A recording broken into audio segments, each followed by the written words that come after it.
നമസ്കാരം. ഇഫക്ട് ന്യൂസിലേക്ക് ഏവർക്കും സ്വാഗതം. വേദിക്കുള്ളിലേക്ക് കടന്നിരിക്കേണ്ട രജിസ്ട്രേഷൻ നമുക്ക് കുറച്ചുകൂടി കഴിഞ്ഞ് നടത്താം. എല്ലാ സഹാക്കളും വേദിക്കുള്ളിലേക്ക് നടത്തേണ്ടതാണ്. സമയവുമായി ബന്ധപ്പെട്ട് വന്ന എല്ലാ സഹാക്കളും വേദിക്കുള്ളിലേക്ക് ഇരിക്കേണ്ടതാണ്.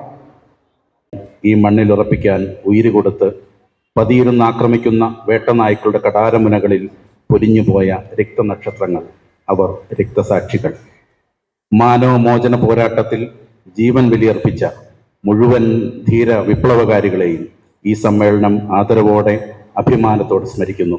അവരുടെ ധീരസ്മരണകൾക്ക് മുന്നിൽ ഈ സമ്മേളനം ശിരസ് നമിക്കുന്നു. ഞങ്ങളുടെ വർത്തമാനകാല പോരാട്ട ഭൂമിയിൽ കാലം കാത്തുവച്ച കർത്തവ്യങ്ങൾ പൂർത്തീകരിക്കുവാൻ വിപ്ലവകാരികളുടെ ജ്വലിക്കുന്ന ഓർമ്മകൾ പ്രചോദനമാവുമെന്ന് ഈ സമ്മേളനം പ്രതിജ്ഞ ചെയ്യുന്നു.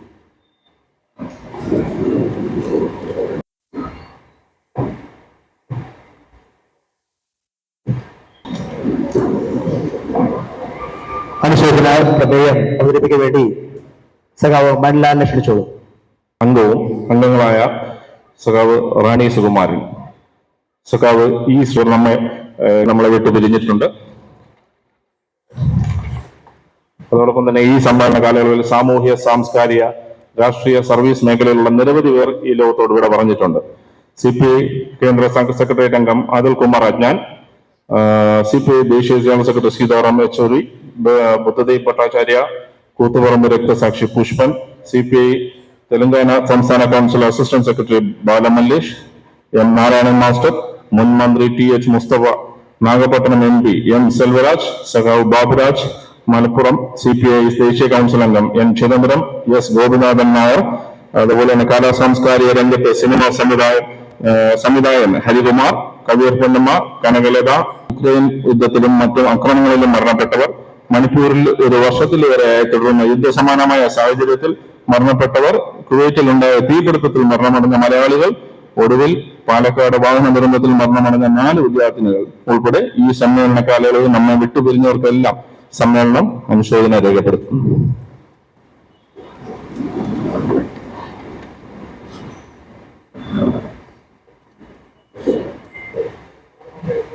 സ്നേഹ ബഹുമാനമുള്ള സംഘടനയുടെ അധ്യക്ഷൻ, ഈ ഉദ്ഘാടന പൊതുസമ്മേളനത്തിന്റെ അധ്യക്ഷൻ കൂടിയായ അഭിലാഷ് TK, ഇന്ന് ഈ സമ്മേളനം ഉദ്ഘാടനം ചെയ്യുന്ന നമ്മുടെ ഏവരുടെയും പ്രിയങ്കരനായ ഇന്ത്യയിലെ ഏറ്റവും പ്രമുഖനായ ഇന്ത്യൻ കമ്മ്യൂണിസ്റ്റ് പാർട്ടിയുടെ സംസ്ഥാന കമ്മിറ്റിയുടെ അമരക്കാരൻ സഖാവ് ബിനോയ് വിശ്വൻ, അതോടൊപ്പം ഈ ഉദ്ഘാടന സമ്മേളനത്തിൽ മുഖ്യ പ്രഭാഷണം നടത്തുന്ന നമ്മുടെ പ്രിയങ്കരനായ റവന്യൂ വകുപ്പ് മന്ത്രി, നമ്മുടെ ശക്തി അഡ്വക്കേറ്റ് K രാജൻ, അതോടൊപ്പം തന്നെ ഈ സമ്മേളനത്തിൽ നമ്മെ അഭിവാദ്യം ചെയ്ത് സംസാരിക്കുന്ന നമ്മുടെ സംഘടനയുടെയും ഫ്രാക്ഷന്റെ ചുമതലക്കാരൻ കൂടിയായ നമ്മുടെ പ്രിയങ്കരനായ ജില്ലാ സെക്രട്ടറി മാങ്കോട് രാധാകൃഷ്ണൻ, മറ്റ് സഹോദര സംഘടനകളിലെ നേതാക്കന്മാർ ഉൾപ്പെടെ ഈ സമ്മേളനത്തിൽ പങ്കെടുത്തിരിക്കുന്ന ബഹുമാനപ്പെട്ട സഹാക്കളെ, മറ്റ് മാധ്യമ സുഹൃത്തുക്കളെ,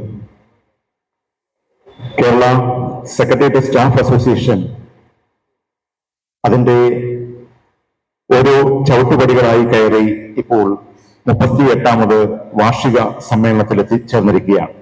യഥാർത്ഥത്തിൽ 1985 സെപ്റ്റംബർ 27 രൂപം കൊണ്ട ഈ സംഘടന അതിന്റെ 39ാമത്തെ വാർഷികമാണ് ഇപ്പോൾ നടത്തേണ്ടത്. എന്നാൽ പണ്ട് കുറച്ചു കാലം മുന്നേ 1 വർഷം സമ്മേളനം നടക്കാതെ പോയതിനാലാണ് ഇപ്പോൾ അത് 38 എന്ന നമ്പറിൽ നിൽക്കുന്നത്. ഈ സംഘടന വളരെ കൊച്ചു സംഘടനയായി തുടങ്ങി. സെക്രട്ടേറിയറ്റിലെ ഒരു കാലത്ത് സെക്രട്ടേറിയറ്റ് എന്ന് പറഞ്ഞാൽ കോൺഗ്രസ് അനുകൂല സംഘടനയുടെ ശക്തി കേന്ദ്രമായിരുന്നു. കോൺഗ്രസ് സംഘടന മാത്രമേ അവിടെ ഉണ്ടായിരുന്നുള്ളൂ. പിന്നീട് വളരെ പാടുപെട്ടാണ് അവിടുത്തെ ലാസ്റ്റ് ഗ്രേഡ് സർവൻസിന്റെ ഒരു സംഘടന ഉണ്ടായിരുന്ന ആ സംഘടനയെ CPM അനുകൂല സംഘടനയാക്കി മാറ്റിക്കൊണ്ട് ലാസ്റ്റ് ഗ്രേഡ് ജീവനക്കാരിലൂടെയാണ് CPMന്റെ ഒരു സംഘടന ആദ്യമായി സെക്രട്ടേറിയറ്റിൽ വരുന്നത്. ഇപ്പോൾ സെക്രട്ടേറിയറ്റിൽ 3-4 സംഘടനകൾ പ്രവർത്തിക്കുന്നുണ്ട്. നമ്മുടെ സംഘടനയെ സംബന്ധിച്ചോളം അത് സെക്രട്ടേറിയറ്റിലെ ഏറ്റവും വലിയ സംഘടനയാണ് എന്നൊരു അവകാശവാദമൊന്നും നമുക്കില്ല. അതിന് അതിൻ്റെതായ കാരണങ്ങളുമുണ്ട്. എന്നാൽ സെക്രട്ടേറിയറ്റിലെ ജീവനക്കാർ മുഴുവൻ മനസ്സിൽ അവരുടെ ആവശ്യങ്ങൾ, അവരുടെ അവകാശങ്ങൾ, ആ അവകാശ പോരാട്ടങ്ങൾക്ക് വേണ്ടി സംസാരിക്കുന്ന സംഘടന എന്ന തരത്തിൽ അവരുടെ സംഘടനയായി കരുതുന്ന സെക്രട്ടേറിയറ്റിലെ ഏക സംഘടന എന്ന് പറയുന്നത് കേരള സെക്രട്ടേറിയറ്റ് സ്റ്റാഫ് അസോസിയേഷൻ ആണെന്ന കാര്യത്തിൽ തർക്കമില്ല. അതിന്റെ വലിപ്പം കൊണ്ടോ പണശേഷി കൊണ്ടോ സമ്പത്ത് കൊണ്ടോ ഒന്നുമല്ല. നമ്മുടെ സമ്പത്ത് എന്ന് പറഞ്ഞാൽ, കേരള സെക്രട്ടറി സ്റ്റാഫ് അസോസിയേഷൻ സമ്പത്ത് എന്ന് പറഞ്ഞാൽ, എന്റെ മുന്നിലിരിക്കുന്ന ഞങ്ങൾക്ക് മുന്നേ ഈ ചെങ്കുടി ഞങ്ങളെ ഏൽപ്പിച്ച് ഈ സംഘടനയെ സെക്രട്ടേറിയറ്റിലെ പ്രധാന സംഘടനയായി മാറ്റി മുന്നോട്ട് പോയ, ഞങ്ങൾക്ക് മുന്നേ കടന്നുപോയ, ഞങ്ങളുടെ മുന്നിലിരിക്കുന്ന നമ്മുടെ സഹാക്കളാണ്, മുൻകാല സഹാക്കളാണ്. ആ സഹാക്കളാണ് ഞങ്ങളുടെ ശക്തി, ഞങ്ങളുടെ സമ്പത്ത്. അവർ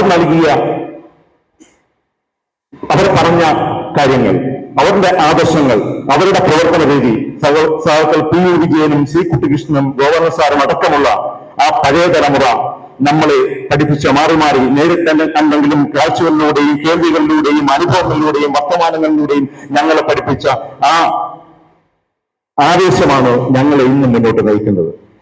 വളരെ ത്യാഗപരമായ പ്രവർത്തനത്തിലൂടെ സെക്രട്ടേറിയറ്റിൽ ഈ സംഘടനയുടെ കൊടി എന്നും പാറിച്ചവരാണ് ഞങ്ങളുടെ ഏറ്റവും വലിയ സമ്പത്ത്. ആ ചെങ്കൊടി ഇന്നും മായാതെ, അതിനൊരു കേടുപറ്റാതെ, ജീവനക്കാരുടെ അതിനൊരു അപമാനവും ഉണ്ടാക്കാതെ, ഞങ്ങൾ അഭിമാനത്തോടുകൂടി ഇത് ഞങ്ങളുടെ സംഘടനയാണ്, ഞങ്ങൾക്ക് മുന്നേ കടന്നുപോയാൽ ഞങ്ങളെ ഏൽപ്പിച്ച കൊടിയാണ് എന്നുള്ള അഭിമാനത്തോടുകൂടി ഞങ്ങൾ ആ കൊടിയുമായി മുന്നോട്ട് പോവുകയാണ്. ആ മുന്നോട്ട് പോക്കിൽ ഒരുപാട് ബുദ്ധിമുട്ടുകൾ ഉണ്ടായിട്ടുണ്ട്. ആ ബുദ്ധിമുട്ടുകളൊക്കെ തരണം ചെയ്തുകൊണ്ടാണ് ഞങ്ങൾ കടന്നുപോയിക്കൊണ്ടിരിക്കുന്നത്. ദീർഘമായ വർത്തമാനങ്ങളിലേക്ക് കടന്നു പോകുന്നില്ല. ഈ സംഘടന ആദ്യ കാലഘട്ടത്തിൽ നമ്മുടെ KJF-ന്റെ ഓഫീസ് ബിൽഡിങ്ങിന്റെ ചെറിയൊരു 10-25ഓളം പേർക്ക് ഇരിക്കാവുന്ന ഒരു റൂമിൽ ഇരുന്നു കൊണ്ട് തുടങ്ങി ക്രമേണ അത് വളർന്ന് YMCA ഹാളിലേക്ക് എത്തി സമ്മേളനങ്ങൾ നടത്തുകയും തുടർന്ന് കഴിഞ്ഞ 3 വർഷങ്ങളായി ഈ ചരിത്രപ്രസിദ്ധമായ BJP ഹാളിൽ അയ്യങ്കാളി ഹാളിലേക്ക് ഈ സമ്മേളനം മാറ്റുന്ന രീതിയിൽ പടിപടിയായി വളർന്നുകൊണ്ടിരിക്കുന്ന ഒരു സംഘടനയാണ്.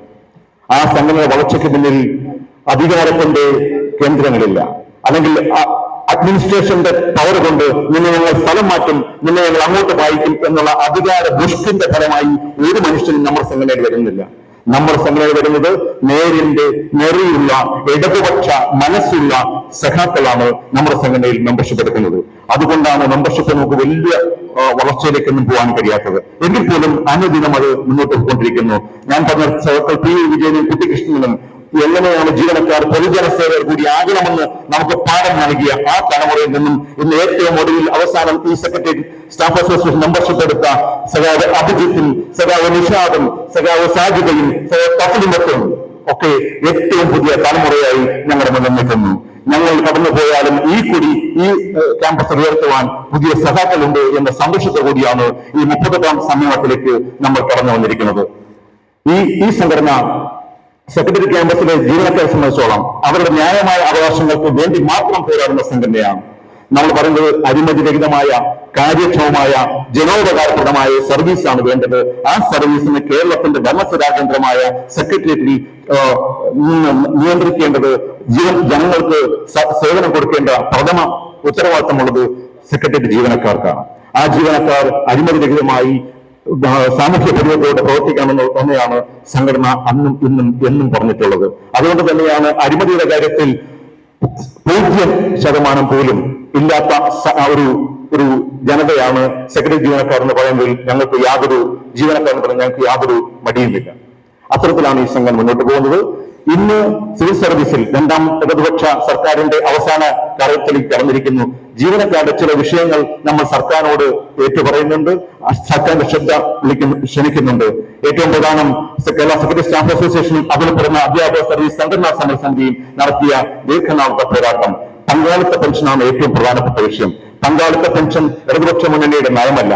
90കളിൽ നവലിബറൽ നയങ്ങൾ അടിച്ചേൽപ്പിച്ചപ്പോൾ സാമ്രാജ്യത്വ ശക്തികൾക്ക് സിവിൽ സർവീസിനെ ചുരുക്കാനും സ്വകാര്യവൽക്കരിക്കാനും ഔട്ട്സോഴ്സ് ചെയ്യാനുമുള്ള സാഹചര്യം ഉണ്ടാക്കുന്നതിന്റെ ഭാഗമായിട്ട് ആദ്യം ചെയ്ത പണിയാണ് പെൻഷൻ ഇല്ലാതാക്കുക എന്നുള്ളത്. ഇന്ന് ഇന്ത്യയിലെ ജീവനക്കാർക്കൊപ്പം 2013 മുതൽ കേരളത്തിലെ ജീവനക്കാരും പെൻഷൻ ഇല്ലാത്തവരായി മാറിയിരിക്കുകയാണ്. 5 ലക്ഷം രൂപയിൽ താഴെയാണ് പെൻഷൻ ഫണ്ടിലുള്ളെങ്കിൽ 1 രൂപ പോലും പെൻഷൻ ഇല്ല. ആലോചിച്ച് നോക്കണം. ഒരു ഇല്ലാത്ത സാമൂഹ്യ സുരക്ഷാ പെൻഷൻ ഒരു പാവപ്പെട്ട ജനങ്ങൾക്ക് അവരെ പിടിച്ചു നിർത്തുവാൻ വേണ്ടി 1600 രൂപ കൊടുക്കുന്ന നമ്മുടെ സർക്കാർ 10-12 വർഷം സർവീസ് കഴിഞ്ഞ് ഇറങ്ങിപ്പോകുന്ന ഒരു ജീവനക്കാരന് പെൻഷൻ ഇല്ലാത്ത അവസ്ഥയാണെന്ന് പറഞ്ഞാൽ എന്താണ് നമ്മുടെ അവസ്ഥ എന്ന് നാം ഒന്ന് ആലോചിക്കണം. ഈ പറയുന്നത് അതിശയോക്തിയല്ല. നമ്മുടെ ഏറ്റവും ഒരു ഉദാഹരണം, ഊളംപാറ മെന്റൽ ഹോസ്പിറ്റലിലെ ഒരു ജീവനക്കാരി, അവർക്ക് 7-9 വർഷത്തെ സർവീസ് ഉണ്ട്, പക്ഷെ പെൻഷൻ ഇല്ല. കാര്യം അവരുടെ PFRD അക്കൗണ്ടിൽ ആകെ ഉള്ളത് 5 ലക്ഷം രൂപയ്ക്ക് താഴെയാണ്. എത്ര രൂപയുണ്ടോ ആ തുക കൊടുത്ത് പറഞ്ഞു വിടും. 1 രൂപയും പെൻഷനില്ല. അവരിപ്പോ കേസും പരാതിയുമായി കയറിയിറങ്ങിയാണ്. ഇതാണ് ഇന്ന് കേരളത്തിലെ ജീവനക്കാരന്റെ അവസ്ഥ. എന്നാൽ സിവിൽ സർവീസ് നന്നായി മുന്നോട്ട് പോയിട്ടുണ്ട്. ഈ കേരളത്തിലെ പ്രതികരിച്ച നിരവധി വെല്ലുവിളികൾ നേരിട്ടുകൊണ്ട് ഇടതുപക്ഷ സർക്കാർ കഴിഞ്ഞ കാലങ്ങളിൽ ജീവനക്കാരെ ചേർത്ത് പിടിച്ചുകൊണ്ട് മുന്നോട്ട് പോയ സർക്കാരാണെന്നുള്ള കാര്യത്തിൽ യാതൊരു തർക്കവുമില്ല. സിവിൽ സർവീസ് ഇന്ത്യയിൽ ഇപ്പോഴും നന്നായി പോകുന്ന ഒരേ ഒരു സംസ്ഥാനം കേരളമാണെന്നുള്ളത് അഭിമാനത്തോടെ നമുക്ക് പറയാൻ കഴിയും. ഒരു വർഷം 25,000-ലേറെ പേർക്ക് ജോലി കൊടുത്തുകൊണ്ട് ഇന്നും സിവിൽ സർവീസ് നന്നായി പോകുന്ന സംസ്ഥാനം തന്നെയാണ് കേരളം. അത് ആ കാര്യത്തിൽ യാതൊരു സംശയമില്ല. എന്നാൽ പങ്കാളിത്ത പെൻഷന്റെ കാര്യത്തിൽ അടിയന്തരമായി ഇടതുപക്ഷ സർക്കാർ ആ ഇടതുപക്ഷ നയത്തിന്റെ അടിസ്ഥാനത്തിൽ ആ പങ്കാളിത്ത പെൻഷൻ പിൻവലിച്ചുകൊണ്ട് കേരളത്തിലെ ഇത് 2 ലക്ഷം ജീവനക്കാർക്ക് പെൻഷൻ ഇല്ലാത്തവരാണ്. അതുകൊണ്ട് 5.26 ലക്ഷം ജീവനക്കാരുള്ളതിൽ മുഴുവൻ പേർക്കും അടിയന്തരമായി പഴയ പെൻഷൻ അനുവദിക്കണമെന്നാണ് ഈ സമ്മേളനത്തോടെ ഞങ്ങൾ സർക്കാരിനോട് ഒരിക്കൽ കൂടി ആവശ്യപ്പെടുന്നത്. ഒപ്പം ജീവനക്കാരുടെ അർഹമായിട്ടുള്ള കുടിശ്ശികയായിട്ടുള്ള സാമ്പത്തിക ആനുകൂല്യങ്ങൾ അടിയന്തരമായി അനുവദിക്കണമെന്നും ഞങ്ങൾ ആവശ്യപ്പെടുന്നു. മെഡിസെപ്പിന്റെ ചില പ്രശ്നം കണ്ട് ആ മെഡിസെപ്പ് ഉള്ള പ്രശ്നങ്ങൾ പരിഹരിച്ചുകൊണ്ട് കൂടുതൽ ഗുണകരമായി മുന്നോട്ട് കൊണ്ടുപോകേണ്ടതുണ്ട്. അതോടൊപ്പം തന്നെ 12ാം ശമ്പള പരിഷ്കരണ കമ്മീഷൻ നിയമിച്ചുകൊണ്ട് അതിന്റെ ആനുകൂല്യങ്ങൾ ഈ വർഷം ജൂലൈ 1 കിട്ടേണ്ടതായിരുന്നു. അത് ഇതുവരെ അതിന്റെ പ്രവർത്തനം ആരംഭിച്ചിട്ടില്ല. അടിയന്തരമായി 12ാം ശമ്പള പരിഷ്കരണ കമ്മീഷൻ നിയമിച്ചുകൊണ്ട് സർക്കാർ ജീവനക്കാരോടുള്ള അവരുടെ അർഹമായ ആനുകൂല്യങ്ങൾ, നമ്മളൊന്നും കൂടുതൽ ചോദിക്കുന്നില്ല, അർഹമായ ആനുകൂല്യങ്ങൾ സി അച്യുതന്റെ കാലം മുതൽ ആരംഭിച്ചതാണ് 5 വർഷത്തിലൊരിക്കൽ ശമ്പള പരിഷ്കരണം എന്നുള്ളത്. അത് പാലിക്കാൻ ഇടതുപക്ഷ സർക്കാർ തയ്യാറാകണമെന്നുകൂടി ഞങ്ങൾ ഈ സമ്മേളനത്തോടെ ആവശ്യപ്പെടുകയാണ്. അതോടൊപ്പം കേരളത്തെ ഈ സാമ്പത്തിക പ്രതിസന്ധിയിൽ കൊണ്ടെത്തിച്ച കേന്ദ്രത്തിന്റെ ഇടപെടൽ, സാമ്പത്തികമായി ശ്വാസം മുട്ടിക്കാനുള്ള ശ്രമം, അതിനെതിരെ കൂടിയുള്ള ജീവനക്കാരെയും ഭോജനത്തെയും പറഞ്ഞ് മനസ്സിലായിക്കൊണ്ട് ആ ഒരു കേന്ദ്ര സർക്കാരിന്റെ ഫാഷിസ്റ്റ് സർക്കാരിന്റെ കേരളത്തോടുള്ള സാമ്പത്തിക വിവേചനത്തിനെതിരായിട്ടുള്ള വലിയ പോരാട്ടങ്ങൾ കൂടി വളർത്തിക്കൊണ്ടുവരുവാനുള്ള ഒരു ധാർമ്മികതയും അതിനുള്ള ഒരു കർത്തവ്യവും നമുക്കുണ്ട് എന്നുകൂടി ഓർമ്മിച്ചുകൊണ്ട് ഈ സമ്മേളനം മുന്നോട്ട് വയ്ക്കുന്ന നമ്മൾ നിരവധിയായ സമ്മേളനങ്ങൾ കേരള സെക്രട്ടറി സ്റ്റാഫ് അസോസിയേഷൻ നടക്കുന്ന സമരസമിതി ഉൾപ്പെടെ ഈ കഴിഞ്ഞ നാളിൽ 36 മണിക്കൂർ രാപ്പകൽ സമരം ഉൾപ്പെടെ സെക്രട്ടേറിയറ്റ് ധർണകൾ ഉൾപ്പെടെ മുന്നോട്ട് പോയിക്കൊണ്ടിരിക്കുകയാണ്. ജീവനക്കാരുടെ അർഹമായ ആനുകൂല്യങ്ങൾ ചോദിച്ചുകൊണ്ട് സംരക്ഷിക്കുവാൻ വേണ്ടി ഈ വരുന്ന ജനുവരി 22 ഒരു പണിമുടക്കം അധ്യാപക സർവീസ് സംഘടനാ സമരസമിതി പ്രഖ്യാപിച്ചിരിക്കുകയാണ്. ആ പണിമുടക്കം ഈ കേരളം ഭരിക്കുന്ന ഇടതുപക്ഷ സർക്കാരിന് എതിരെയല്ല, ഈ ഇടതുപക്ഷ സർക്കാരിനൊപ്പം നിൽക്കുന്ന ജീവനക്കാരെ അവരെ സർക്കാരിൽ നിന്നും അകറ്റാതെ വരുന്ന തെരഞ്ഞെടുപ്പുകളിലും സർക്കാരിനോടൊപ്പം ചേർത്ത് നിർത്തിക്കൊണ്ട് ആ ഇടതുപക്ഷത്തോടുള്ള ജീവനക്കാരെ സർക്കാരിനൊപ്പം ചേർത്ത് നിർത്തിക്കൊണ്ട് ഇടതുപക്ഷ സർക്കാരിന്റെ ശക്തി കൂടുതൽ മുന്നോട്ട് കൊണ്ടുപോകുവാനും നല്ല സേവനം കൊടുക്കുവാനുമുള്ള നല്ല സംതൃപ്തമായ സിവിൽ സർവീസ് ഉണ്ടാക്കണമെന്നുള്ളതാണ് ഞങ്ങൾ ഈ സമരത്തോടെ വയ്ക്കുന്ന മുദ്രാവാക്യം. ഇത്തരത്തിൽ വളരെ സമരപ്രതീക്ഷിതമായി മുന്നോട്ട് പോകുന്ന ഇപ്പോൾ നടത്തിയ സമരത്തിൽ നമുക്ക് ഇവിടെ വേദിയിലേക്ക് നമ്മുടെ നേരത്തെ ഉൾപ്പെടെ എന്റെ പേരിൽ ഉൾപ്പെടെ കേസുകൾ എടുത്തിട്ടുണ്ട്. ഇപ്പോൾ സെക്രട്ടേറിയറ്റ് കഴിഞ്ഞ രാഷ്ട്രീയവുമായി ബന്ധപ്പെട്ട് അത്തരത്തിൽ ഒരു മുന്നോട്ട് പോകുന്ന സമയത്ത് അങ്ങനെയുള്ള കാലഘട്ടത്തിലൂടെയാണ് മുന്നോട്ട് പോകുന്നത്. പണിമുടക്കത്തിലേക്ക് പോയിക്കൊണ്ടിരിക്കുന്ന ഒരു സാഹചര്യമുണ്ട്. അതുകൊണ്ട് അടിയന്തരമായി ജീവനക്കാരെ ചേർത്ത് നിർത്താൻ ഇടതുപക്ഷ സർക്കാർ ബഹുമാനപ്പെട്ട റവന്യൂ വകുപ്പ് മന്ത്രി ഉൾപ്പെടെ ഈ പങ്കെടുക്കുന്നതുകൊണ്ടാണ് ഞങ്ങൾ ഈ ആവശ്യം മുന്നോട്ട് വയ്ക്കുന്നത്. അത്തരത്തിൽ നമ്മുടെ ആവശ്യങ്ങളുമായി ഒപ്പം കർത്തവ്യങ്ങളും കടമകളും ഓർമ്മിച്ചുകൊണ്ട് മുന്നോട്ട് പോകുന്ന സെക്രട്ടറി ജീവനക്കാരുടെ 38ാം വാർഷിക സമ്മേളനത്തിൽ എത്തിച്ചേർന്നിരിക്കുന്ന എല്ലാവരെയും സ്വാഗതം ചെയ്യുക എന്നുള്ളതാണ് എന്റെ കർത്തവ്യം. ഞാൻ എന്റെ കർത്തവ്യത്തിലേക്ക് കടക്കുകയാണ്. ആദ്യം നമ്മുടെ ഈ സമ്മേളനത്തിന്റെ അധ്യക്ഷത വഹിക്കുന്ന സെക്രട്ടറി സ്റ്റാഫ് അസോസിയേഷന്റെ പ്രസിഡന്റ് കൂടിയ അഭിലാഷ് ടിക്ക്, അദ്ദേഹത്തെ കുറിച്ച് കൂടുതൽ പറയേണ്ട കാര്യമില്ല. ഔപചാരികതയുടെ പേരിൽ ഈ സമ്മേളനത്തിലേക്ക് ഈ സംഘടനയുടെ അധ്യക്ഷൻ ടിക്ക് അഭിലാഷിനെ ഞാൻ നിങ്ങൾക്ക് വേണ്ടി സ്വാഗതം ചെയ്യുകയാണ്. അടുത്തതായി സ്വാഗതം ചെയ്യാനുള്ളത് ഞാൻ നേരത്തെ തന്നെ പറഞ്ഞു, നമുക്ക് കഴിഞ്ഞ വർഷം ഈ ഹാളിൽ വെച്ച് നടന്ന സമ്മേളനത്തിൽ നമ്മുടെ പ്രിയങ്കനായ പാർട്ടി സെക്രട്ടറിക്ക് അന്ന് പങ്കെടുക്കാൻ കഴിഞ്ഞില്ല. അദ്ദേഹം ഈ സമ്മേളനത്തിൽ പങ്കെടുക്കുമെന്ന് ഞാൻ ഉറപ്പു തന്നു. എന്നും സെക്രട്ടറി സ്റ്റാഫ് അസോസിയേഷന്റെ ശക്തി എന്ന് പറഞ്ഞാൽ നമ്മുടെ ഇന്ത്യൻ കമ്മ്യൂണിസ്റ്റ് പാർട്ടിയാണ്. ആ പാർട്ടി നൽകുന്ന രാഷ്ട്രീയമായിട്ടുള്ള പിൻബലം, ആ ശക്തിയാണ് ഈ സംഘടനയുടെ ശക്തി. അത് നേരത്തെയുള്ള കാനമായാലും ദിനേശ് സഹമാണെങ്കിലും പറയുന്നത്, നിങ്ങൾ നിങ്ങളുടെ കാര്യങ്ങൾ പറയുക, നിങ്ങളുടെ കാര്യങ്ങൾ പറയുന്നതിൽ യാതൊരു തടസ്സവുമില്ല, നിങ്ങൾക്ക് നിങ്ങളുടെ കാര്യങ്ങൾ പറയാം, പക്ഷേ ഞങ്ങൾക്ക് ഞങ്ങളുടേതായ നിലപാടുകളുണ്ട്, നിങ്ങൾക്ക് നിങ്ങളുടെ വിഷയം പറയുന്ന തർക്കമില്ല. അത്തരത്തിൽ സംഘടന എന്ന രീതിയിൽ നമുക്ക് സർവ്വ സ്വാതന്ത്ര്യം നൽകിക്കൊണ്ടാണ് ഇന്ത്യൻ കമ്മ്യൂണിസ്റ്റ് പാർട്ടി പ്രവർത്തിക്കുന്നത്. അതുകൊണ്ട് തന്നെയാണ് നമുക്ക് എപ്പോഴും ശക്തിയുള്ള നമ്മുടെ ഈ പ്രസ്ഥാനത്തെ കേരളമാക്കിയ പ്രസ്ഥാനം ഇന്ത്യൻ കമ്മ്യൂണിസ്റ്റ് പാർട്ടിയുടെ സംസ്ഥാന അമരക്കാരൻ, ഇന്ത്യ കണ്ട ഇന്ത്യയിലെ എന്നും ജനങ്ങൾ അറിയുന്ന ഏറ്റവും നല്ല കമ്മ്യൂണിസ്റ്റ്, വളരെ വ്യത്യസ്തമായ പ്രവർത്തന ശൈലിയും സ്വഭാവ രീതിയും ഒക്കെ അദ്ദേഹം കൊണ്ട് ജനങ്ങളുടെ വലിയ ഒരു ആവേശമായി മാറിയിട്ടുള്ള ഇന്ത്യ അറിയുന്ന കമ്മ്യൂണിസ്റ്റ്, കേരളത്തിലെ ഇന്ത്യൻ കമ്മ്യൂണിസ്റ്റ് പാർട്ടിയുടെ സംസ്ഥാന സെക്രട്ടറി ഈ സമ്മേളനം ഉദ്ഘാടനം ചെയ്യുന്ന സൗബിനെ വിഷയത്തെ നിങ്ങൾക്ക് വേണ്ടി ഞാൻ ഈ സമ്മേളനത്തിലേക്ക് സ്വാഗതം ചെയ്യുകയാണ്.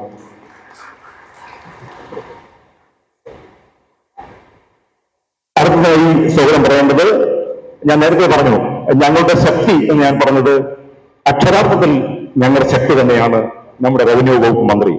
ഞങ്ങളുടെ സംഘടനയ്ക്ക് ഏത് വിഷയം വന്നാലും ആ വിഷയങ്ങളിൽ ഏറ്റവും നന്നായി ഇടപെടുന്നത് നമ്മുടെ ബഹുമാനപ്പെട്ട റവന്യൂ വകുപ്പ് മന്ത്രിയാണ്. അത് ഏറ്റവും വലിയ തെളിവാണ് കഴിഞ്ഞ ഇതുപോലെ നടന്ന സമ്മേളനം. ആ സമ്മേളനത്തിൽ നമ്മുടെ പുതിയ സഹാവിനെ നമ്മുടെ എക്സിക്യൂട്ടീവ് കമ്മിറ്റി അംഗമാക്കി വെച്ചു, അഭിജിത്ത്. ഞങ്ങളുടെ ആ സഖാവിനെ എക്സിക്യൂട്ടീവ് കമ്മിറ്റി ആക്കി വെച്ച് നമ്മൾ ക്യാമ്പസിൽ അദ്ദേഹത്തിന്റെ പേര് ഉൾപ്പെടെ പ്രസിദ്ധീകരിച്ച് നോട്ടീസ് കൊടുത്തതിന്റെ പിറ്റേ ദിവസം ആ സഖാവിരിക്കുന്ന സീറ്റിൽ നിന്നും സ്ഥലം മാറ്റി വേറൊരിടത്തേക്ക് സ്ഥലം മാറ്റി. എന്ന് വെച്ചാൽ പുതിയൊരു സഖാവ് നമ്മുടെ സംഘടനയ്ക്ക് കടന്നു വരാൻ പാടില്ല എന്നുള്ള ചില മനസ്സുകളുടെ ശ്രമമായിരുന്നു. പക്ഷേ ആ പ്രശ്നം ഒരു വലിയ വിഷയമായി മാറി. നമ്മളത് ബന്ധപ്പെട്ടു. ആ പ്രശ്നം പരിഹരിക്കുവാൻ ഞങ്ങൾക്ക് കരുത്തായിരുന്നത് നമ്മുടെ റവന്യൂ വകുപ്പ് മന്ത്രിയാണ്. അങ്ങനെ ഒരു വളരെ ശക്തമായ ഒരു ഇടപെടലിന് ശേഷം ആ സഖാവിനെ ഇരുന്ന സീറ്റിലേക്ക്, ഏത് സീറ്റിൽ നിന്ന് മാറ്റിയോ ആ ഇരുന്ന സീറ്റിലേക്ക് തിരിച്ചേൽപ്പിക്കുവാൻ കഴിഞ്ഞു ഈ കേരള സെക്രട്ടറി സ്റ്റാഫ് അസോസിയേഷൻ എന്നുണ്ടെങ്കിൽ അത് ഞങ്ങളുടെ ശക്തിയില്ല, ഞങ്ങളെ നയിക്കുന്ന നമ്മുടെ ബഹുമാനപ്പെട്ട റവന്യൂ വകുപ്പ് മന്ത്രിയുടെയും നമ്മുടെ പാർട്ടിയുടെയും കരുത്താണ്.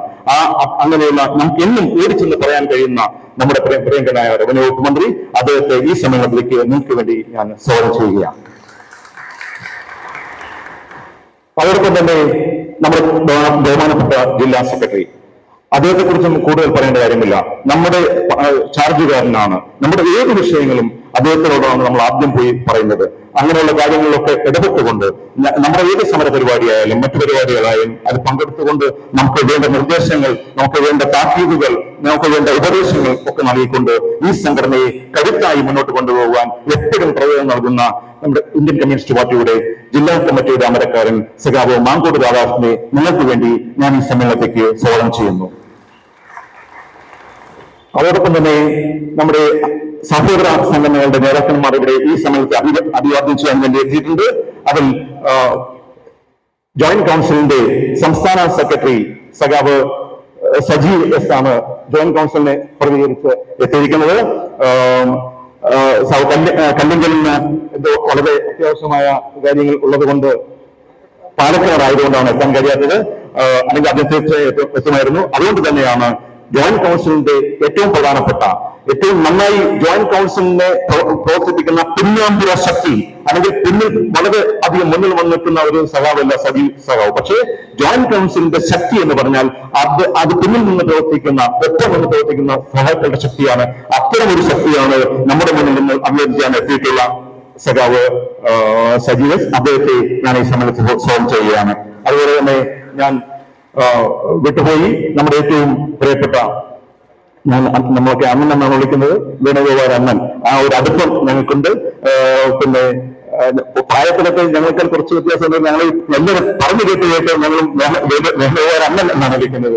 അദ്ദേഹം നമ്മുടെ പിന്നെ കർഷക സംഘടനയുടെ സംസ്ഥാന അമരക്കാരനാണ്, ദേശീയ നേതാവാണ്. അദ്ദേഹത്തെ വളരെ ബഹുമാനത്തോടെ, സ്നേഹത്തോടെ, അഭിമാനത്തോടെ ഈ സമ്മേളനത്തിലേക്ക് സ്വാഗതം ചെയ്യുകയാണ്. അതോടൊപ്പം തന്നെ അടുത്തതായി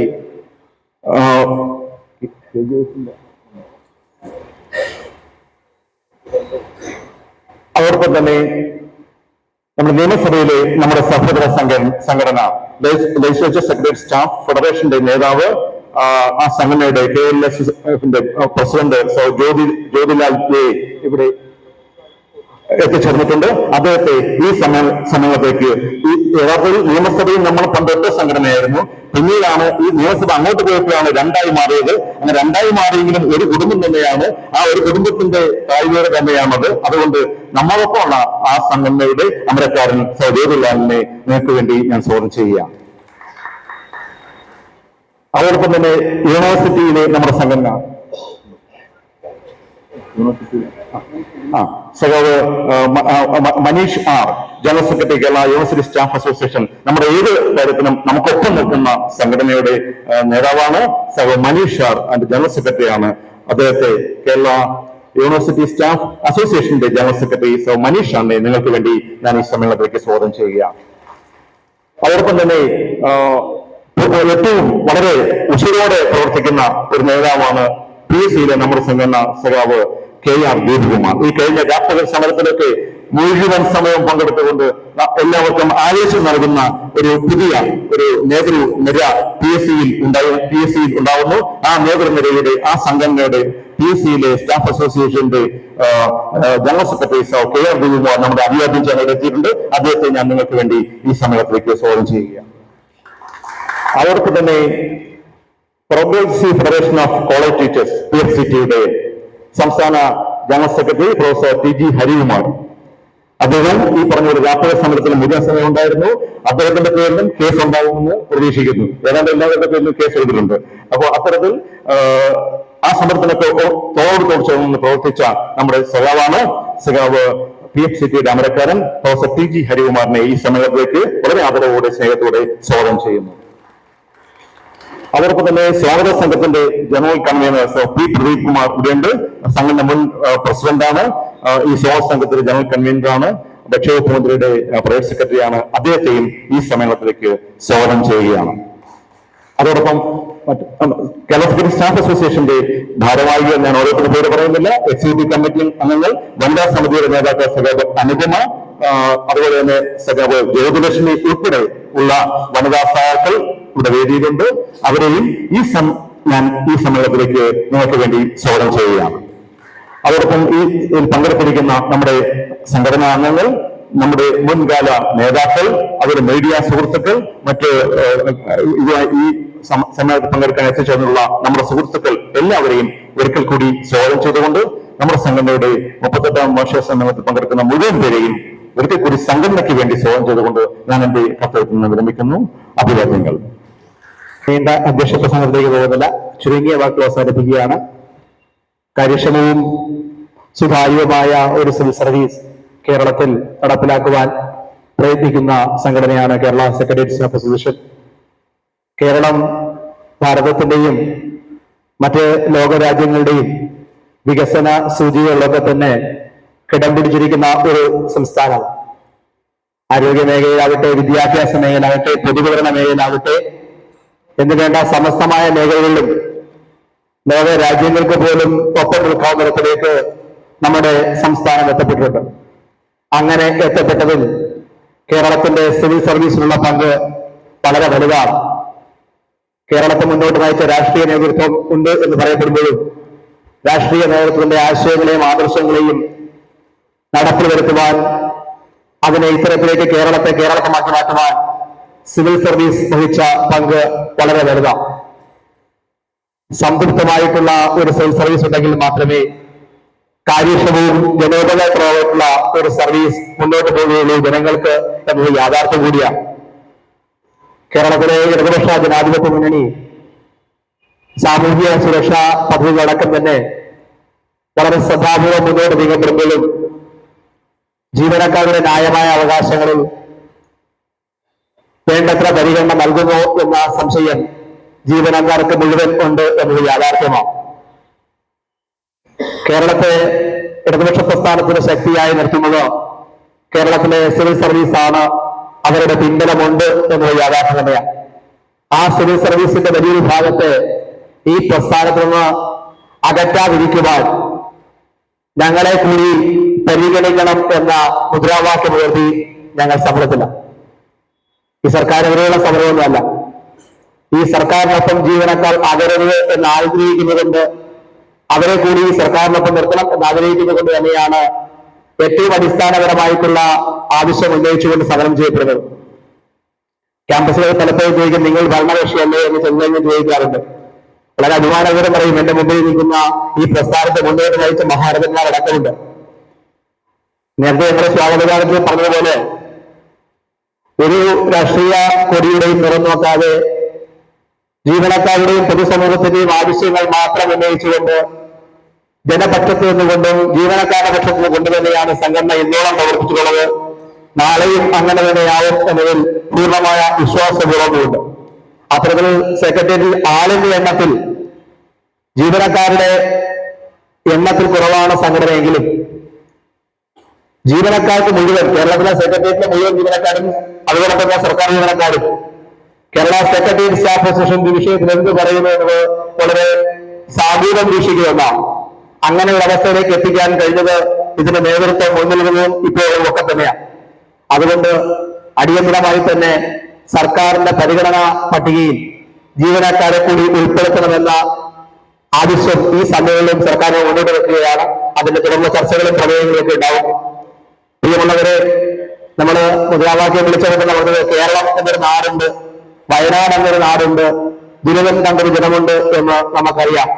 നമ്മളെ ബുദ്ധിമുട്ടിക്കുന്ന വയനാടിന് പോലും 5 പൈസ പോലും വരാത്ത ഒരു ഗവൺമെന്റ് കേന്ദ്രീകരിക്കുമ്പോൾ ആ ഗവൺമെന്റിനെതിരെയുള്ള ശക്തമായ പോരാട്ടങ്ങൾ മുന്നോട്ടാണ്. ഇത് പറയപ്പെടുമ്പോഴും അവകാശങ്ങൾ മാത്രമല്ല, ഉത്തരവാദിത്വങ്ങളിലും ഒരു അണിവിട പോലും മുന്നോട്ട് വെക്കാൻ സംഘടനയാണ്.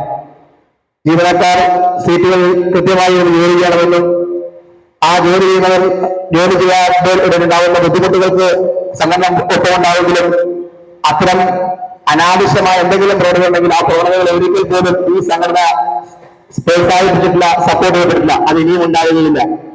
ഒരു കാര്യം വളരെ ഉറപ്പാണ്, അഴിമതി എന്നത് കേരളത്തിൽ സർവീസ്, സെക്രട്ടറി സർവീസ്, അതിനെ അങ്ങനെ എത്തുകയിൽ ഈ സംഘടന വലിയ പങ്ക് നിർവഹിക്കുന്നുണ്ട്. തുടർന്നും അങ്ങനെ തന്നെയാവും. ഞാൻ എന്റെ അധ്യക്ഷ പ്രസംഗത്തിന് വിടവാങ്ങുകയാണ്.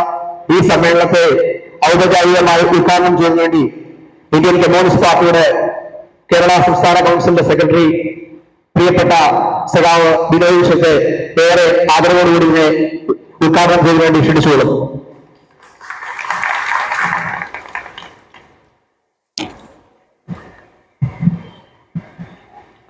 അധ്യക്ഷവേദിയിലും സദസ്സിലുമുള്ള പ്രിയപ്പെട്ട സഹോദരിമാരെ, സഹോദരന്മാരെ, പ്രിയപ്പെട്ട സഖാക്കളെ, സെക്രട്ടേറിയറ്റ് സ്റ്റാഫ് അസോസിയേഷന്റെ ഈ സമ്മേളനത്തിന്റെ ആരംഭത്തിൽ നിങ്ങൾ പാടിയ സ്വാഗതഗാനത്തിലും പിന്നീട് സംഘടനയുടെ പ്രസിഡന്റും സെക്രട്ടറി നടത്തിയ പ്രസംഗങ്ങളിലും ഈ സംഘടനയുടെ നയപ്രഖ്യാപനമുണ്ട്.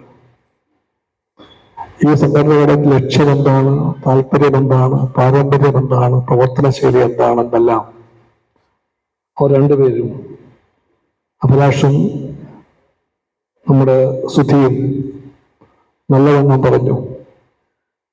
അതൊന്നും അതുകൊണ്ട് ആവർത്തിക്കേണ്ട കാര്യമില്ല.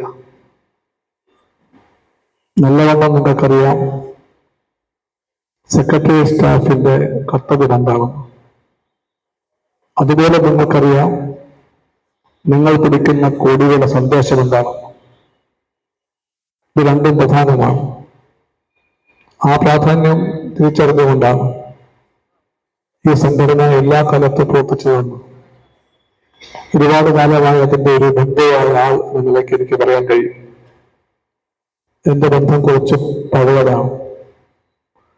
വാഹിദിനും ഫ്രാൻസിസിനും പോലും അറിയില്ല. ഇവിടെ നിങ്ങൾ പാടിയില്ലേ സഖാവ് പി വിജയനെ പറ്റി, കുട്ടികൃഷ്ണ സാറിനെ പറ്റി. അവർ രണ്ടുപേരും ഞങ്ങളുടെ അധ്യാപകരാണ്. ഒഫീഷ്യലി അല്ല, ദൈവത്തിലെ പഠിക്കുമ്പോൾ അന്ന് AISF പ്രസിഡന്റാണ് ഞാൻ. General secretary KP രാജേന്ദ്രനാണ്. ഞങ്ങൾ രണ്ടുപേർക്ക് എല്ലാ പരീക്ഷാക്കാലത്തും ഓരോ മാസം വീതം 1 മണിക്കൂർ അവർ ക്ലാസ് എടുക്കുമായിരുന്നു. സ്നേഹത്തിന്റെ മാത്രം പേരിൽ. കൃത്യമായിട്ട് ഞങ്ങൾ എത്തിയാലും വിടില്ല ഞങ്ങളെ. വിളിച്ചെത്തിയൊരു കൊച്ചു ലോഡ്ജ് മുറിയിൽ അവർ വന്നിരിക്കും. അവരാദ്യം എത്തും, ഞങ്ങൾ പുറകെ എത്തും. 1 മണിക്കൂർ വീതം നാളെ വളരെ ചിട്ടയായി ഞങ്ങളെ പഠിപ്പിച്ചിട്ടുണ്ടവർ. അവരുടെ അറിവിനെ പറ്റി അത്ഭുതകരമായ ബഹുമാനമാണ് അമ്മ എന്നുള്ളത്. ഏത് നിയമ വിദ്യാർത്ഥിയെ പഠിപ്പിക്കുന്ന അധ്യാപകനേക്കാളും ചാതുര്യത്തോടുകൂടി, അറിവോടുകൂടി, ആഴത്തോടുകൂടി അവർ പറഞ്ഞു തന്ന പാഠം പഠിച്ചുകൊണ്ടാണ് നിങ്ങൾ പരീക്ഷ എഴുതിയതും പാസ്സായത്. അന്ന് ആരംഭിച്ച ബന്ധമാണ്. അത്രയും പഴക്കമുണ്ട് ഈ ബന്ധത്തിന്. അതുകൊണ്ട് സെക്രട്ടറി സ്റ്റാഫ് അസോസിയേഷന്റെ ആരംഭകാലത്ത് ശൈശവ ദശയിൽ തന്നെ ആ പ്രസ്ഥാനം കടന്നു വന്ന വെല്ലുവിളികളെപ്പറ്റിയും പ്രയാസങ്ങളെപ്പറ്റിയും അവരൊക്കെ പറഞ്ഞും എനിക്കറിയാം. അവിടെ നിന്ന് നമ്മുടെ സംഘടന ഒരുപാട് ദൂരം മുമ്പോട്ട് വന്നു കഴിഞ്ഞു. ഈ സംഘടനയ്ക്ക് മഹിതമായ ഒരു പ്രവർത്തന പാരമ്പര്യമുണ്ട്. ആ പാരമ്പര്യം പ്രധാനമാണ്. അതുപോലെ പ്രധാനമാണ് നാം പിടിക്കുന്ന ഈ കൊടിയുടെ സന്ദേശത്തിന്റെ അർത്ഥമറിയുകകളും. അതറിഞ്ഞുകൊണ്ടാണ് നാം മുന്നോട്ട് പോകുന്നത്. അങ്ങനെ വരുമ്പോൾ നമ്മുടെ മുമ്പിലുള്ള കർത്തവ്യങ്ങളെ പറ്റിയുള്ള ഒരു തികഞ്ഞ ബോധ്യം നമുക്കെല്ലാവർക്കും ഉണ്ടാകുമെന്ന് എനിക്കുറപ്പാണ്. ഞാൻ ഒരുപാട് നീട്ടിപ്പടുത്തി പറയേണ്ട കാര്യമില്ല. സിവിൽ സർവീസ് ലോകത്തെല്ലായിടത്തും വെല്ലുവിളിക്കപ്പെടുകയാണ്. ഇന്ത്യയിലും അങ്ങനെ തന്നെയാണ്.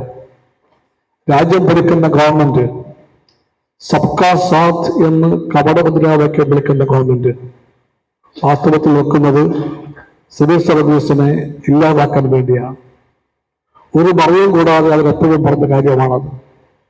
Less government, maximum governance. ഇതാണ് മുദ്രാവാക്യമായി നരേന്ദ്രമോദി ആദ്യം മുതലേ പറഞ്ഞു വരുന്നത്. Less governance, maximum governance. കേട്ടാൽ തോന്നും എന്തോ വലിയ കാര്യം ചെയ്യാൻ പോവുകയാണ് എന്ന് പറഞ്ഞാൽ സിവിൽ സർവീസിന്റെ എണ്ണം കുറയ്ക്കുക എന്നാണ്. കേന്ദ്ര ഗവൺമെന്റ് സർവീസിൽ ഇന്നുള്ള ഒഴിവുകൾ 20 ലക്ഷം കഴിയും. പെൻഷൻ പറ്റിപ്പോയി, നിയമനങ്ങളില്ല. അതൊരു നയമായി മാറിക്കഴിഞ്ഞിട്ടുണ്ട്. പെൻഷൻ പറ്റിപ്പോയാൽ പോയി, ആ കസേരയിലേക്ക് പുതിയ ആള് വരില്ല. തൊഴിലിനു വേണ്ടി കാത്തിരിക്കുന്ന കോടാനുകൂടി ചെറുപ്പക്കാർ പുറത്തുള്ളപ്പോൾ ഒരാളെപ്പോലും നിയമിക്കാൻ ഗവൺമെന്റിന് താല്പര്യമില്ല, നയമില്ല. അതാണ് ദേശീയ തലത്തിലുള്ള നയം. ആ നയത്തിന്റെ നടത്തിപ്പുകാരെ പറ്റി നാം അറിയാതിരിക്കരുത്. ഈ ആശയത്തിന്റെ വിജ്ഞാതാക്കളെ നാം അറിയണം. ലോകവ്യാപിയായി കമ്പോള വ്യവസ്ഥയുടെ ശക്തികളാണ് ഈ പറയുന്ന ലെസ് ഗവൺമെന്റിന്റെ ആശയത്തിന്റെ വിജ്ഞാതാക്കൾ. 2 കൈയും നീട്ടി ദേശീയ ഗവൺമെന്റിന്റെ ഭരണകർത്താക്കൾ ഏറ്റുവാങ്ങിച്ചത് ആ നയമാണ്. ആ ഗവൺമെന്റുകളെ നിയന്ത്രിക്കുന്ന ലോക മേധാവിത്വത്തിന്റെ ശക്തിയാണ് വാസ്തവത്തിൽ അമേരിക്കൻ ഭരണകൂടം. ആ ഭരണകൂടത്തിൽ ഒന്നാമനാണ് അമേരിക്കൻ പ്രസിഡന്റ്. ആ പ്രസിഡന്റിന്റെ അഡ്മിനിസ്ട്രേറ്റീവ് സംവിധാനത്തിൽ വരാൻ പോകുന്ന ആളെപ്പറ്റി ഡൊണാൾഡ് ട്രംപ് പറഞ്ഞു കഴിഞ്ഞു. ആ ആൾ ഇലോൺ മസ്ക് ആയിരിക്കും. ലോകത്തെ ഏറ്റവും വലിയ പണക്കാരൻ, എല്ലാത്തിന്റെയും അധിപനായി മാറുന്ന പണക്കാരൻ. ഇപ്പോൾ തന്നെ ഒരു ചാരയന്ത്രത്തിന്റെ ഭാഗത്താണെന്ന് വായിച്ചു. മണിപ്പൂരിലെ കലാപവേദികളിൽ മേത്തി സായുധ സംഘടനകൾ ഉപയോഗിക്കുന്ന ഒരു സന്ദേശം കൈമാറുന്ന യന്ത്രത്തിനെ പറ്റിയാണ് നമ്മൾ വായിച്ചത്. അതിന്റെ നിർമ്മാതാവാണ് ഈ പറയുന്ന ഇലോൺ മസ്ക്. എന്ന് പറഞ്ഞാൽ അതേ ലോകത്തിലെ ഇത്ര ശക്തികൾക്കും സൈന്യത്തിനുമെല്ലാം വൻതോതിൽ ഇതുപോലെയുള്ള സാധനങ്ങൾ ഉണ്ടാക്കി വിൽക്കുന്ന, അതിലൂടെ ലാഭം കഴിയുന്ന ശക്തിയാണ് ഇലോൺ മസ്ക്. അദ്ദേഹത്തിന്റെ കാറാണ് ലോകത്തെ ഏറ്റവും അധികം ഇന്ന് ഡിമാൻഡുള്ള ഇലക്ട്രിക് കാറുകൾ. അദ്ദേഹമാണ് ശൂന്യാകാശത്തിലേക്ക് ആൾക്കാരെ അയക്കുന്ന വാഹനം ഉണ്ടാക്കാൻ വേണ്ടിയുള്ള ഗവേഷണത്തിൽ മുമ്പോട്ട് പോയ ആൾ. അദ്ദേഹമാണ് വാർത്താവിനിമയ രംഗത്തുള്ള എല്ലാത്തിന്റെയും മേൽ ഇന്നിപ്പോൾ കൈവെക്കുന്ന ലോകാധിപൻ. ആ മസ്കായിരിക്കണം എന്റെ വഴികാട്ടി എന്ന് പറയുന്ന ഒരാളാണ് അമേരിക്ക പ്രസിഡന്റ് കണ്ടുകൊണ്ടത്. ആ അമേരിക്കൻ പ്രസിഡന്റും ആ നയങ്ങളുമാണ് ഇന്ത്യയുടെ വഴികാട്ടി എന്ന് പറയുന്നതാണ് ഇന്ത്യൻ പ്രധാനമന്ത്രി നരേന്ദ്രമോദി. അദ്ദേഹത്തിന്റെ ശക്തിയായ സുഹൃത്താണ് ആ സുഹൃത്ത് അദാനിയാണ്. അദാനിയെ പറ്റി ഒന്നും പറയേണ്ട കാര്യമില്ല. ഇവിടെ തട്ടിപ്പും വെട്ടിപ്പുകളും നടത്തിയിട്ട് മതിവരാണ് അമേരിക്കയിൽ പോയി നടത്തിയ തട്ടിപ്പിനെ പറ്റി അമേരിക്കൻ ഗവൺമെന്റ് പറയുകയാണ് ഇപ്പോൾ. അതാണ് അദാനി.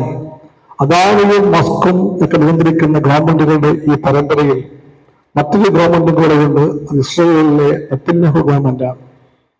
ആ ഗവൺമെന്റും ഇതുപോലെ ഇസ്രയേലിലും പുറത്തുമുള്ള സിയാനിസ്റ്റ് ലോബിയുടെ കോർപ്പറേറ്റ് കമ്പനികളുടെ നിയന്ത്രണത്തിൽ പ്രവർത്തിക്കുന്ന ഗവൺമെന്റാണ്. പറഞ്ഞാൽ ലോകത്തെല്ലാം ഭരണകൂടങ്ങൾ നിയന്ത്രിക്കുന്നവരായി കോർപ്പറേറ്റ് കൊള്ളക്കാർ മാറിക്കൊണ്ടിരിക്കുകയാണ്. അവർക്കൊറ്റ വേദാന്തമേ ഉള്ളൂ. ആ വേദാന്തം ലാഭം എന്ന് മാത്രമാണ്. അതിന് പുറകെ പോകുമ്പോഴാണ് ഇതുപോലെ വേക്കൻസികൾ നികത്തപ്പെടാതെ കിടക്കുന്നത്.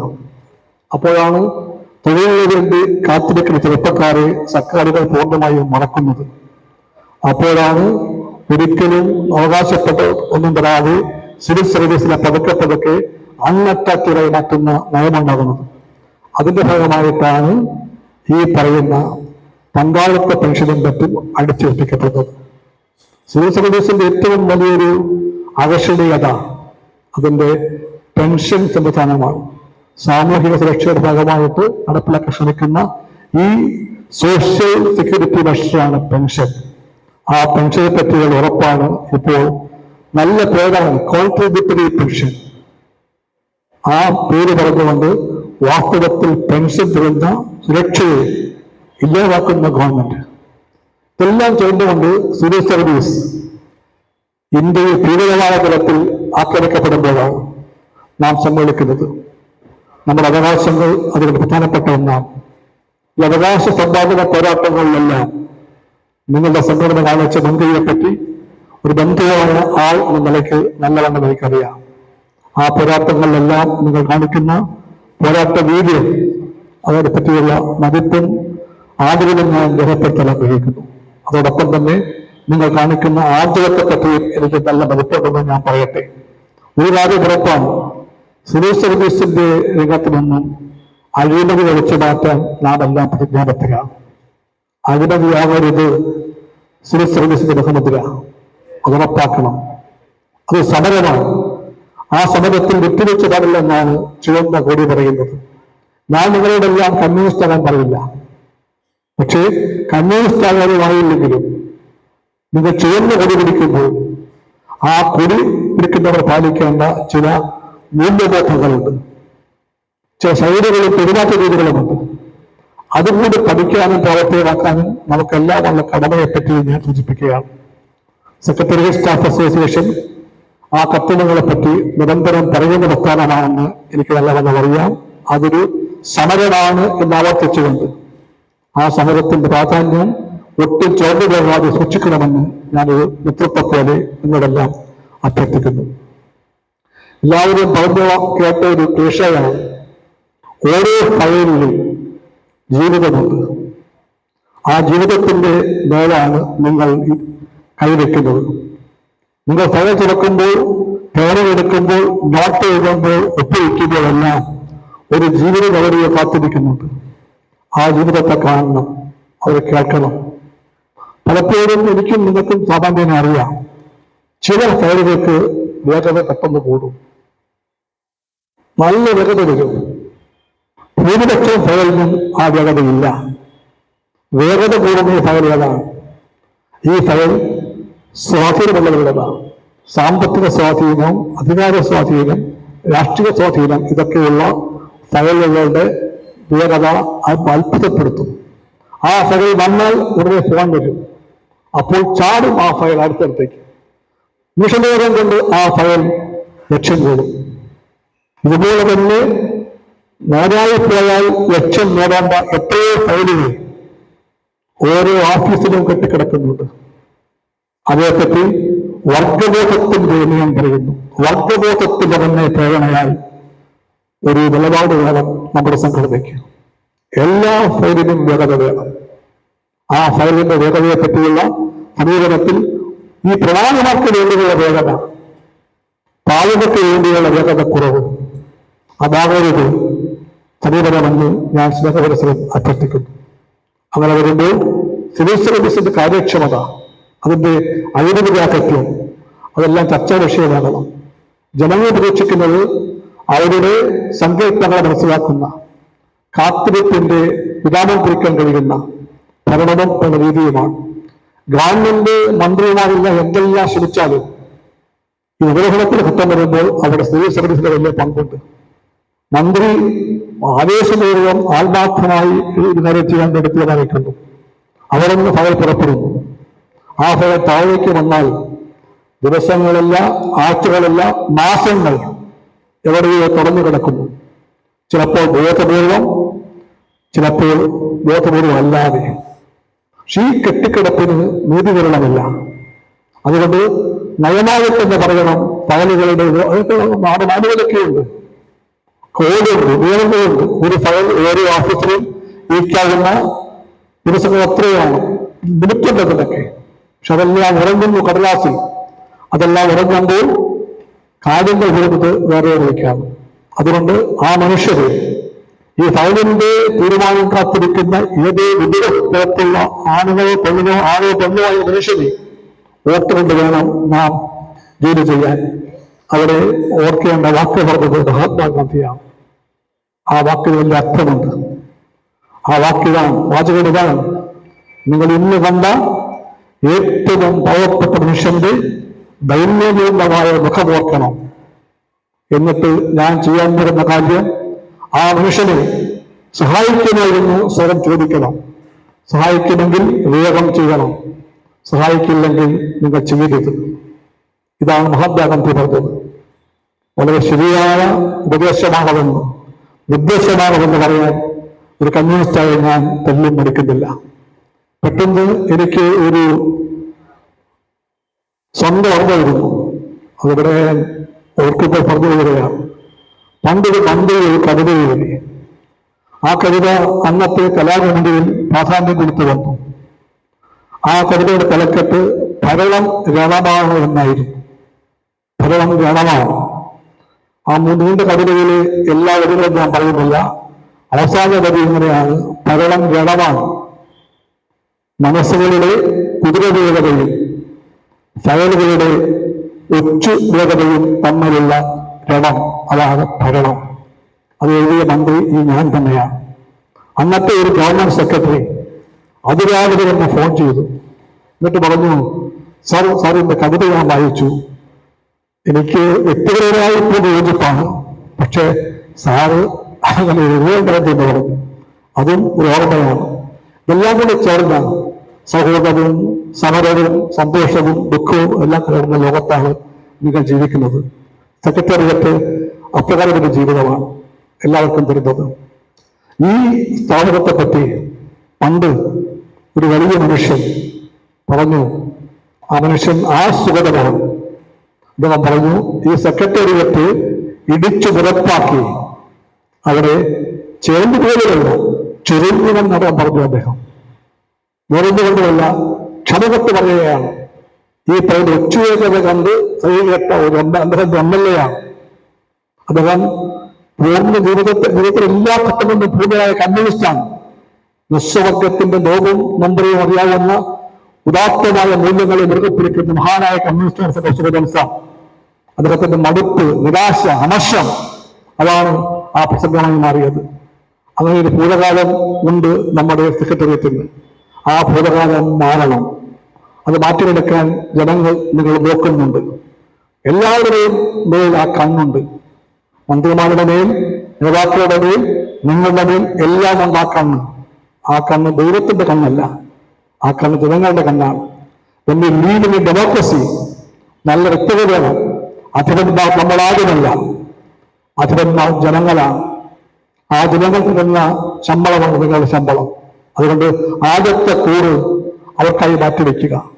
എല്ലാ പ്രവർത്തനങ്ങളുടെയും അർത്ഥം അവർക്ക് വേണ്ടിയാണ് എന്നറിയുക. ആ ബദ്ധത്തോടു കൂടി മുമ്പോട്ട് പ്രകാശിക്കുക. ഞാൻ ഭാരിച്ച രാഷ്ട്രീയമോ മറ്റു കാര്യങ്ങളൊന്നും പറയാതെ എന്റെ വാക്കുകൾ ചുരുക്കുന്നു. എനിക്കുറപ്പാണ് സെക്രട്ടേറിയറ്റ് സ്റ്റാഫ് അസോസിയേഷൻ അതിന്റെ പാരമ്പര്യങ്ങളെല്ലാം മുറുകെ പിടിച്ചിട്ടുണ്ട്. അത് പിടിക്കുന്ന കൊടിവരെ അറ്റവറിഞ്ഞുകൊണ്ട് ജനങ്ങളെ വലുതായി കണ്ടുകൊണ്ട് തിരുസർവീസിന്റെ പരിശുദ്ധിയെ നിർണ്ണയിക്കപ്പെടുത്തിക്കൊണ്ട് മുമ്പോട്ട് പോകാൻ മുൻകാലങ്ങളിലേതുപോലെ വരും കാലങ്ങളിൽ പ്രവർത്തിക്കുമെന്ന് എനിക്ക് ഉറപ്പുണ്ട്. ആ ഉറപ്പിനെ തെളിയിക്കും വിധം നിങ്ങൾ ഈ സമ്മേളനം വിജയകരമായി പൂർത്തിയാക്കും എന്ന വിശ്വാസം എനിക്കുണ്ട്. ആ വിശ്വാസം പങ്കിട്ടുകൊണ്ട് ഞാൻ സ്നേഹത്തോടുകൂടി ഈ സമ്മേളനം ഉദ്ഘാടനം ചെയ്യുന്നു. സദാക്കളെ മുന്നോട്ട്.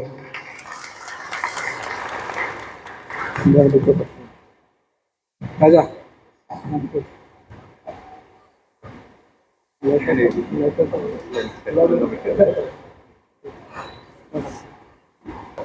അടുത്തതായി മുഖ്യ പ്രഭാഷണമാണ്. അതോടൊപ്പം തന്നെ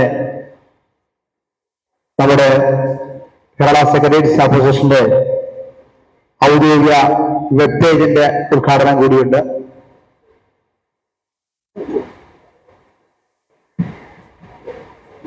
നമ്മുടെ വെബ് പേജ്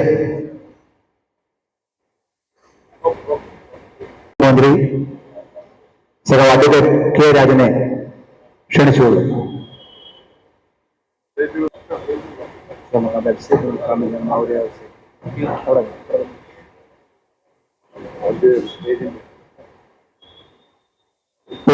എല്ലാവരുടെ അനുഭവത്തോടി കേരള സെക്രട്ടേറിയറ്റ് സ്റ്റാഫ് അസോസിയേഷന്റെ ഔദ്യോഗിക വെബ്സൈറ്റ് ഉദ്ഘാടനമാണ് ബഹുമാനപ്പെട്ട നേതൃത്വം നിർവഹിക്കുന്നത്.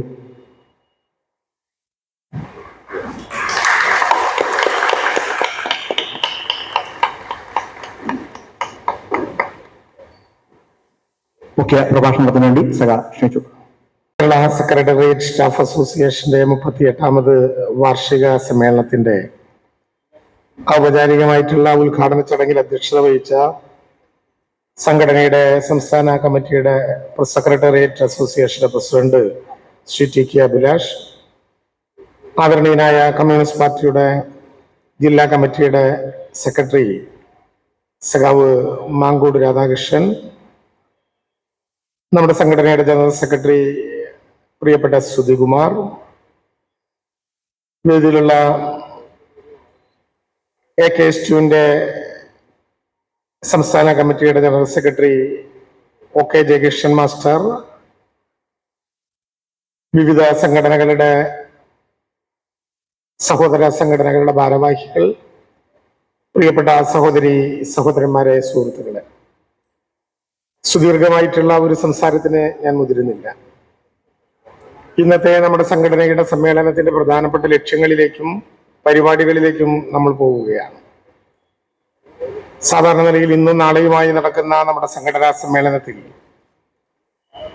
സെമിനാറുകളും അതോടൊപ്പം തന്നെ സംഘടനയുമായി ബന്ധപ്പെട്ട് നാം ചർച്ച ചെയ്യേണ്ട പ്രധാനപ്പെട്ട വിഷയങ്ങളിലുള്ള ചർച്ചകളുമൊക്കെ പൂർത്തിയാക്കി വർദ്ധിത വീര്യത്തോടെ പുതിയ കാലത്തിന്റെ ആവശ്യങ്ങൾ നിർവഹിക്കാൻ കഴിയും വിധം നാം മുന്നോട്ടു പോകാൻ, നമ്മുടെ സംഘടനയ്ക്ക് കൂടുതൽ കരുത്തു പകരാൻ എല്ലാ അർത്ഥത്തിലുമുള്ള ഒരുക്കങ്ങളോടെയാണ് ഇത്തവണയും നാം ഈ സമ്മേളനത്തിലേക്ക് പോകുന്നത്. സ്വാഭാവികമായിട്ടും നേരത്തെ അധ്യക്ഷ പ്രസംഗത്തിലും സ്വാഗത പ്രസംഗത്തിലും നമ്മുടെ സംഘടന കേരളത്തിലെ സർക്കാർ ജീവനക്കാരുടെ ഇന്നത്തെ ആവശ്യങ്ങളെ സംബന്ധിച്ചും അത് നേടിയെടുക്കാൻ വേണ്ടിയിട്ടുള്ള സമരപരിപാടികളെ കുറിച്ചുമൊക്കെ വിശദീകരിച്ചു. സാധാരണ നിലയിൽ ആ ആവശ്യങ്ങൾ നിറവേറ്റുന്നതിന് വേണ്ടി തന്നെ സംസ്ഥാന ഗവൺമെന്റ് ഒരു സമരത്തിലേക്ക് പോകേണ്ട ഘട്ടത്തിലാണ് എന്ന് നിങ്ങളോട് സൂചിപ്പിക്കാൻ വേണ്ടി ഞാൻ ആഗ്രഹിക്കുകയാണ്. സ്വാഭാവികമായിട്ടും ഒരു സമരം ഫെബ്രുവരി 8-ാം തീയതി തുടങ്ങി വെച്ചിട്ടുണ്ട് ഡൽഹിയിൽ നിന്ന്. ആ സമരം ഇനി തുടർച്ചയായിട്ട് മുന്നോട്ട് പോവുകയല്ലാതെ മറ്റൊരു മാർഗവും സർക്കാരിന്റെ മുമ്പിലില്ല. കേരളത്തിലെ ജീവനക്കാരുൾപ്പെടെയുള്ള സാധാരണ ജനങ്ങളുടെ പ്രശ്നങ്ങൾ പരിഹരിക്കാൻ കഴിയും വിധം കേരളത്തെ മുന്നോട്ട് നയിക്കാനുള്ള ഇച്ഛാശക്തിയോടെ കടന്നു പോകുമ്പോൾ കേരളം ഇന്ത്യയുടെ ഭാഗം തന്നെയല്ലേ എന്നുള്ള സംശയം പോലും കേരളത്തിലെ ജനങ്ങൾക്ക് ഉയരും വിധം എല്ലാ വിധത്തിലുമുള്ള കേരളത്തിന്റെ അവകാശങ്ങളെയും സാധ്യതകളെയും ചോദ്യം ചെയ്യുന്ന വിധത്തിൽ കേന്ദ്ര ഗവൺമെന്റ് ജനാധിപത്യ മര്യാദകൾ പോലും ലംഘിച്ചുകൊണ്ട് മുന്നോട്ട് പോവുകയാണ്. കേരളം അതിന്റെ മറ്റു വികസന പദ്ധതികളൊന്നും കേരളത്തിന്റെ പ്ലാനിന് തടസ്സപ്പെടാൻ പറ്റാത്ത വിധം കേരളത്തിന് മുന്നോട്ട് പോകണമെന്ന് ആഗ്രഹിച്ചുകൊണ്ടാണ് പുതിയ കാലത്തിന് തുല്യമായി സാമൂഹിക സാഹചര്യങ്ങളിൽ മാറ്റം വരുത്താൻ, ഭൗതിക സാഹചര്യങ്ങളിൽ മാറ്റം വരുത്താൻ, ലോകത്തെ തന്നെ അത്ഭുതപ്പെടുത്തുന്ന കേരളത്തിലെ സംഭവങ്ങളിൽ ഭൗതിക സാഹചര്യങ്ങളിലുള്ള മാറ്റത്തിന് വഴിതെളിയിച്ച കിഫ്ബിയിലേക്ക് നമ്മൾ കടന്നത്. ഇവിടെ നേരത്തെ സൂചിപ്പിച്ചതുപോലെ കേരളത്തിലെ ഗവൺമെന്റ് അധികാരത്തിൽ വരുമ്പോൾ കേവലം 600 രൂപ മാത്രം കൈപ്പറ്റിയിരുന്നവരുടെ സാമൂഹിക ക്ഷേമ പെൻഷൻ 1600 രൂപയായി വർദ്ധിപ്പിക്കുക എന്ന മൗലികമായ ആവശ്യം നിറവേറ്റുമ്പോൾ ആ ആവശ്യം നിറവേറ്റുക മാത്രമല്ല അത് തുടർച്ചയായി നടപ്പിലാക്കണം എന്ന ലക്ഷ്യമുള്ളത് കൊണ്ടാണ് കേരളത്തിന്റെ പ്ലാനിനെ ബാധിക്കാത്ത വിധം ഒരു പെൻഷൻ ഫണ്ട് ബോർഡ് രൂപീകരിക്കണം എന്ന് കേരളത്തിലെ ഗവൺമെന്റ് ആഗ്രഹിച്ചത്. ഇന്ന് കേരളത്തിൽ ഏറ്റവും പ്രധാനപ്പെട്ട പ്രശ്നമാണ് അതിന്റെ യാത്രാ സഞ്ചാരം. തിരുവനന്തപുരം മുതൽ കാസർഗോഡ് വരെ നീണ്ടുകിടക്കുന്ന ദേശീയപാത 6 വരിയാക്കി വികസിപ്പിച്ചുകൊണ്ട് ആധുനിക കാലത്തെ യാത്രാ സൗകര്യങ്ങൾ ഒരുക്കുന്നതിന് വേണ്ടി കേരളത്തിന്റെ സഞ്ചാര സാധ്യതകൾ വിപുലീകരിക്കാൻ ദേശീയപാത വികസിപ്പിച്ചപ്പോ ആ ദേശീയപാതയുടെ വികസനത്തിന് ഏറ്റെടുക്കേണ്ട ഭൂമിയുടെ 25% പണവും സംസ്ഥാന സർക്കാർ വഹിക്കുന്ന ഇന്ത്യയിൽ ആദ്യ ഗവൺമെന്റായി കേരളം മാറണം എന്ന് നമ്മൾ ആഗ്രഹിച്ചത് ഭൂമിയുടെ വിലയുടെ പേര് പറഞ്ഞുകൊണ്ട് കേരളത്തിന്റെ ദേശീയപാത നിർമ്മാണം വൈകിക്കൂടാ എന്നുള്ളത് കൊണ്ടാണ്.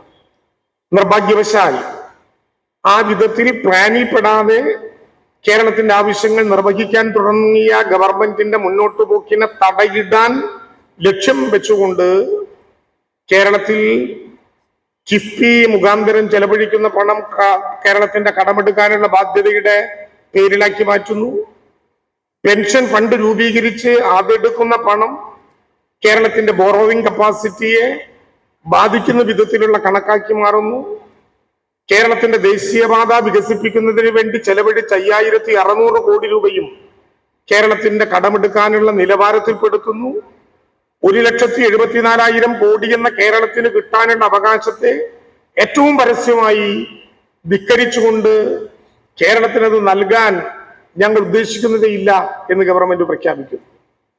എങ്ങനെയാണ് ഈ കേന്ദ്ര ഗവൺമെന്റിന്റെ ഭരണത്തിന്റെ കീഴിൽ കേരളത്തിന്റെ അവകാശങ്ങൾ നേടിയെടുക്കാനും കേരളത്തിലെ സെക്രട്ടേറിയറ്റ് സ്റ്റാഫ് അസോസിയേഷനും സർക്കാർ ജീവനക്കാർക്കും മറ്റൊരു സംസ്ഥാനത്തും ഇല്ലാത്ത വിധം കേരളം കൊടുക്കണമെന്ന് ആഗ്രഹിക്കുന്ന വിധത്തിലുള്ള സേവനങ്ങൾ നൽകാനും കഴിയുക? അതിനെ തടസ്സമിടുന്ന കേന്ദ്ര ഗവൺമെന്റിന്റെ കേരളത്തെ കഴുത്തു പിടിച്ചു ഞെരിച്ചു കൊല്ലാൻ ശ്രമിക്കുന്ന പ്രവർത്തന പദങ്ങൾക്കെതിരായിട്ടുള്ള ഒരു വലിയ സമരം കൂടിയാണ് കേരളം ഭരണത്തോടൊപ്പം ഇന്ന് കൊണ്ടുപോകേണ്ടി വരുന്നത് എന്ന യാഥാർത്ഥ്യം കൂടി നിങ്ങൾ അറിയിക്കാൻ ഞാൻ ആഗ്രഹിക്കുകയാണ്. നിങ്ങൾ ഇന്ന് വിളിച്ച മുദ്രാവാക്യത്തെ കുറിച്ച് ഇവിടെ അധ്യക്ഷനോ സ്വാഗത പ്രാസംഗികനോ സൂചിപ്പിച്ചു. വയനാട് നമ്മുടെ നാടാണ് എന്ന മുദ്രാവാക്യമായിരുന്നു ആ മുദ്രാവാക്യം. കേരളത്തിന് കഴിഞ്ഞ 2018 കഠിനമായ പ്രളയകാലത്ത് ആരംഭിച്ച കേരളത്തിനോടുള്ള ധിക്കാരപരമായിട്ടുള്ള ജനാധിപത്യ വിരുദ്ധമായിട്ടുള്ള ഒരു ഫെഡറൽ രാജ്യത്തിനകത്ത് ഒരു സംസ്ഥാനത്തിനോടും കാണിക്കാൻ പാടില്ലാത്ത കേന്ദ്ര ഗവൺമെന്റിന്റെ നിലപാട് 254 പേരുടെ മരണം ഇതിനകം സ്ഥിരീകരിച്ച ചൂരൽമലയിലെ ദുരന്തത്തിൽ പോലും സ്വീകരിച്ചു കേന്ദ്ര ഗവൺമെന്റ് എന്നുള്ളതാണ് ഏറ്റവും പ്രധാനപ്പെട്ട പ്രശ്നമായി നാം കാണുന്നത്. ചൂരൽമല കേരളത്തിന്റെ ഭാഗമല്ലേ? കേരളം ഇന്ത്യയുടെ ഭാഗമല്ലേ? ചൂരൽമലയിലെ മനുഷ്യർ ചെയ്ത കുറ്റം എന്താണ്? ഒരു വെളിപ്പാൻ കാലത്ത് 1782 അടി മുകളിൽ പുഞ്ചിരിമുറ്റത്ത് ഉരുള് പൊട്ടിയതോടെ ഇന്നേ സമയം വരെ മരണപ്പെട്ടവരിൽ നാം തിരിച്ചറിയപ്പെട്ട 254 പേർ.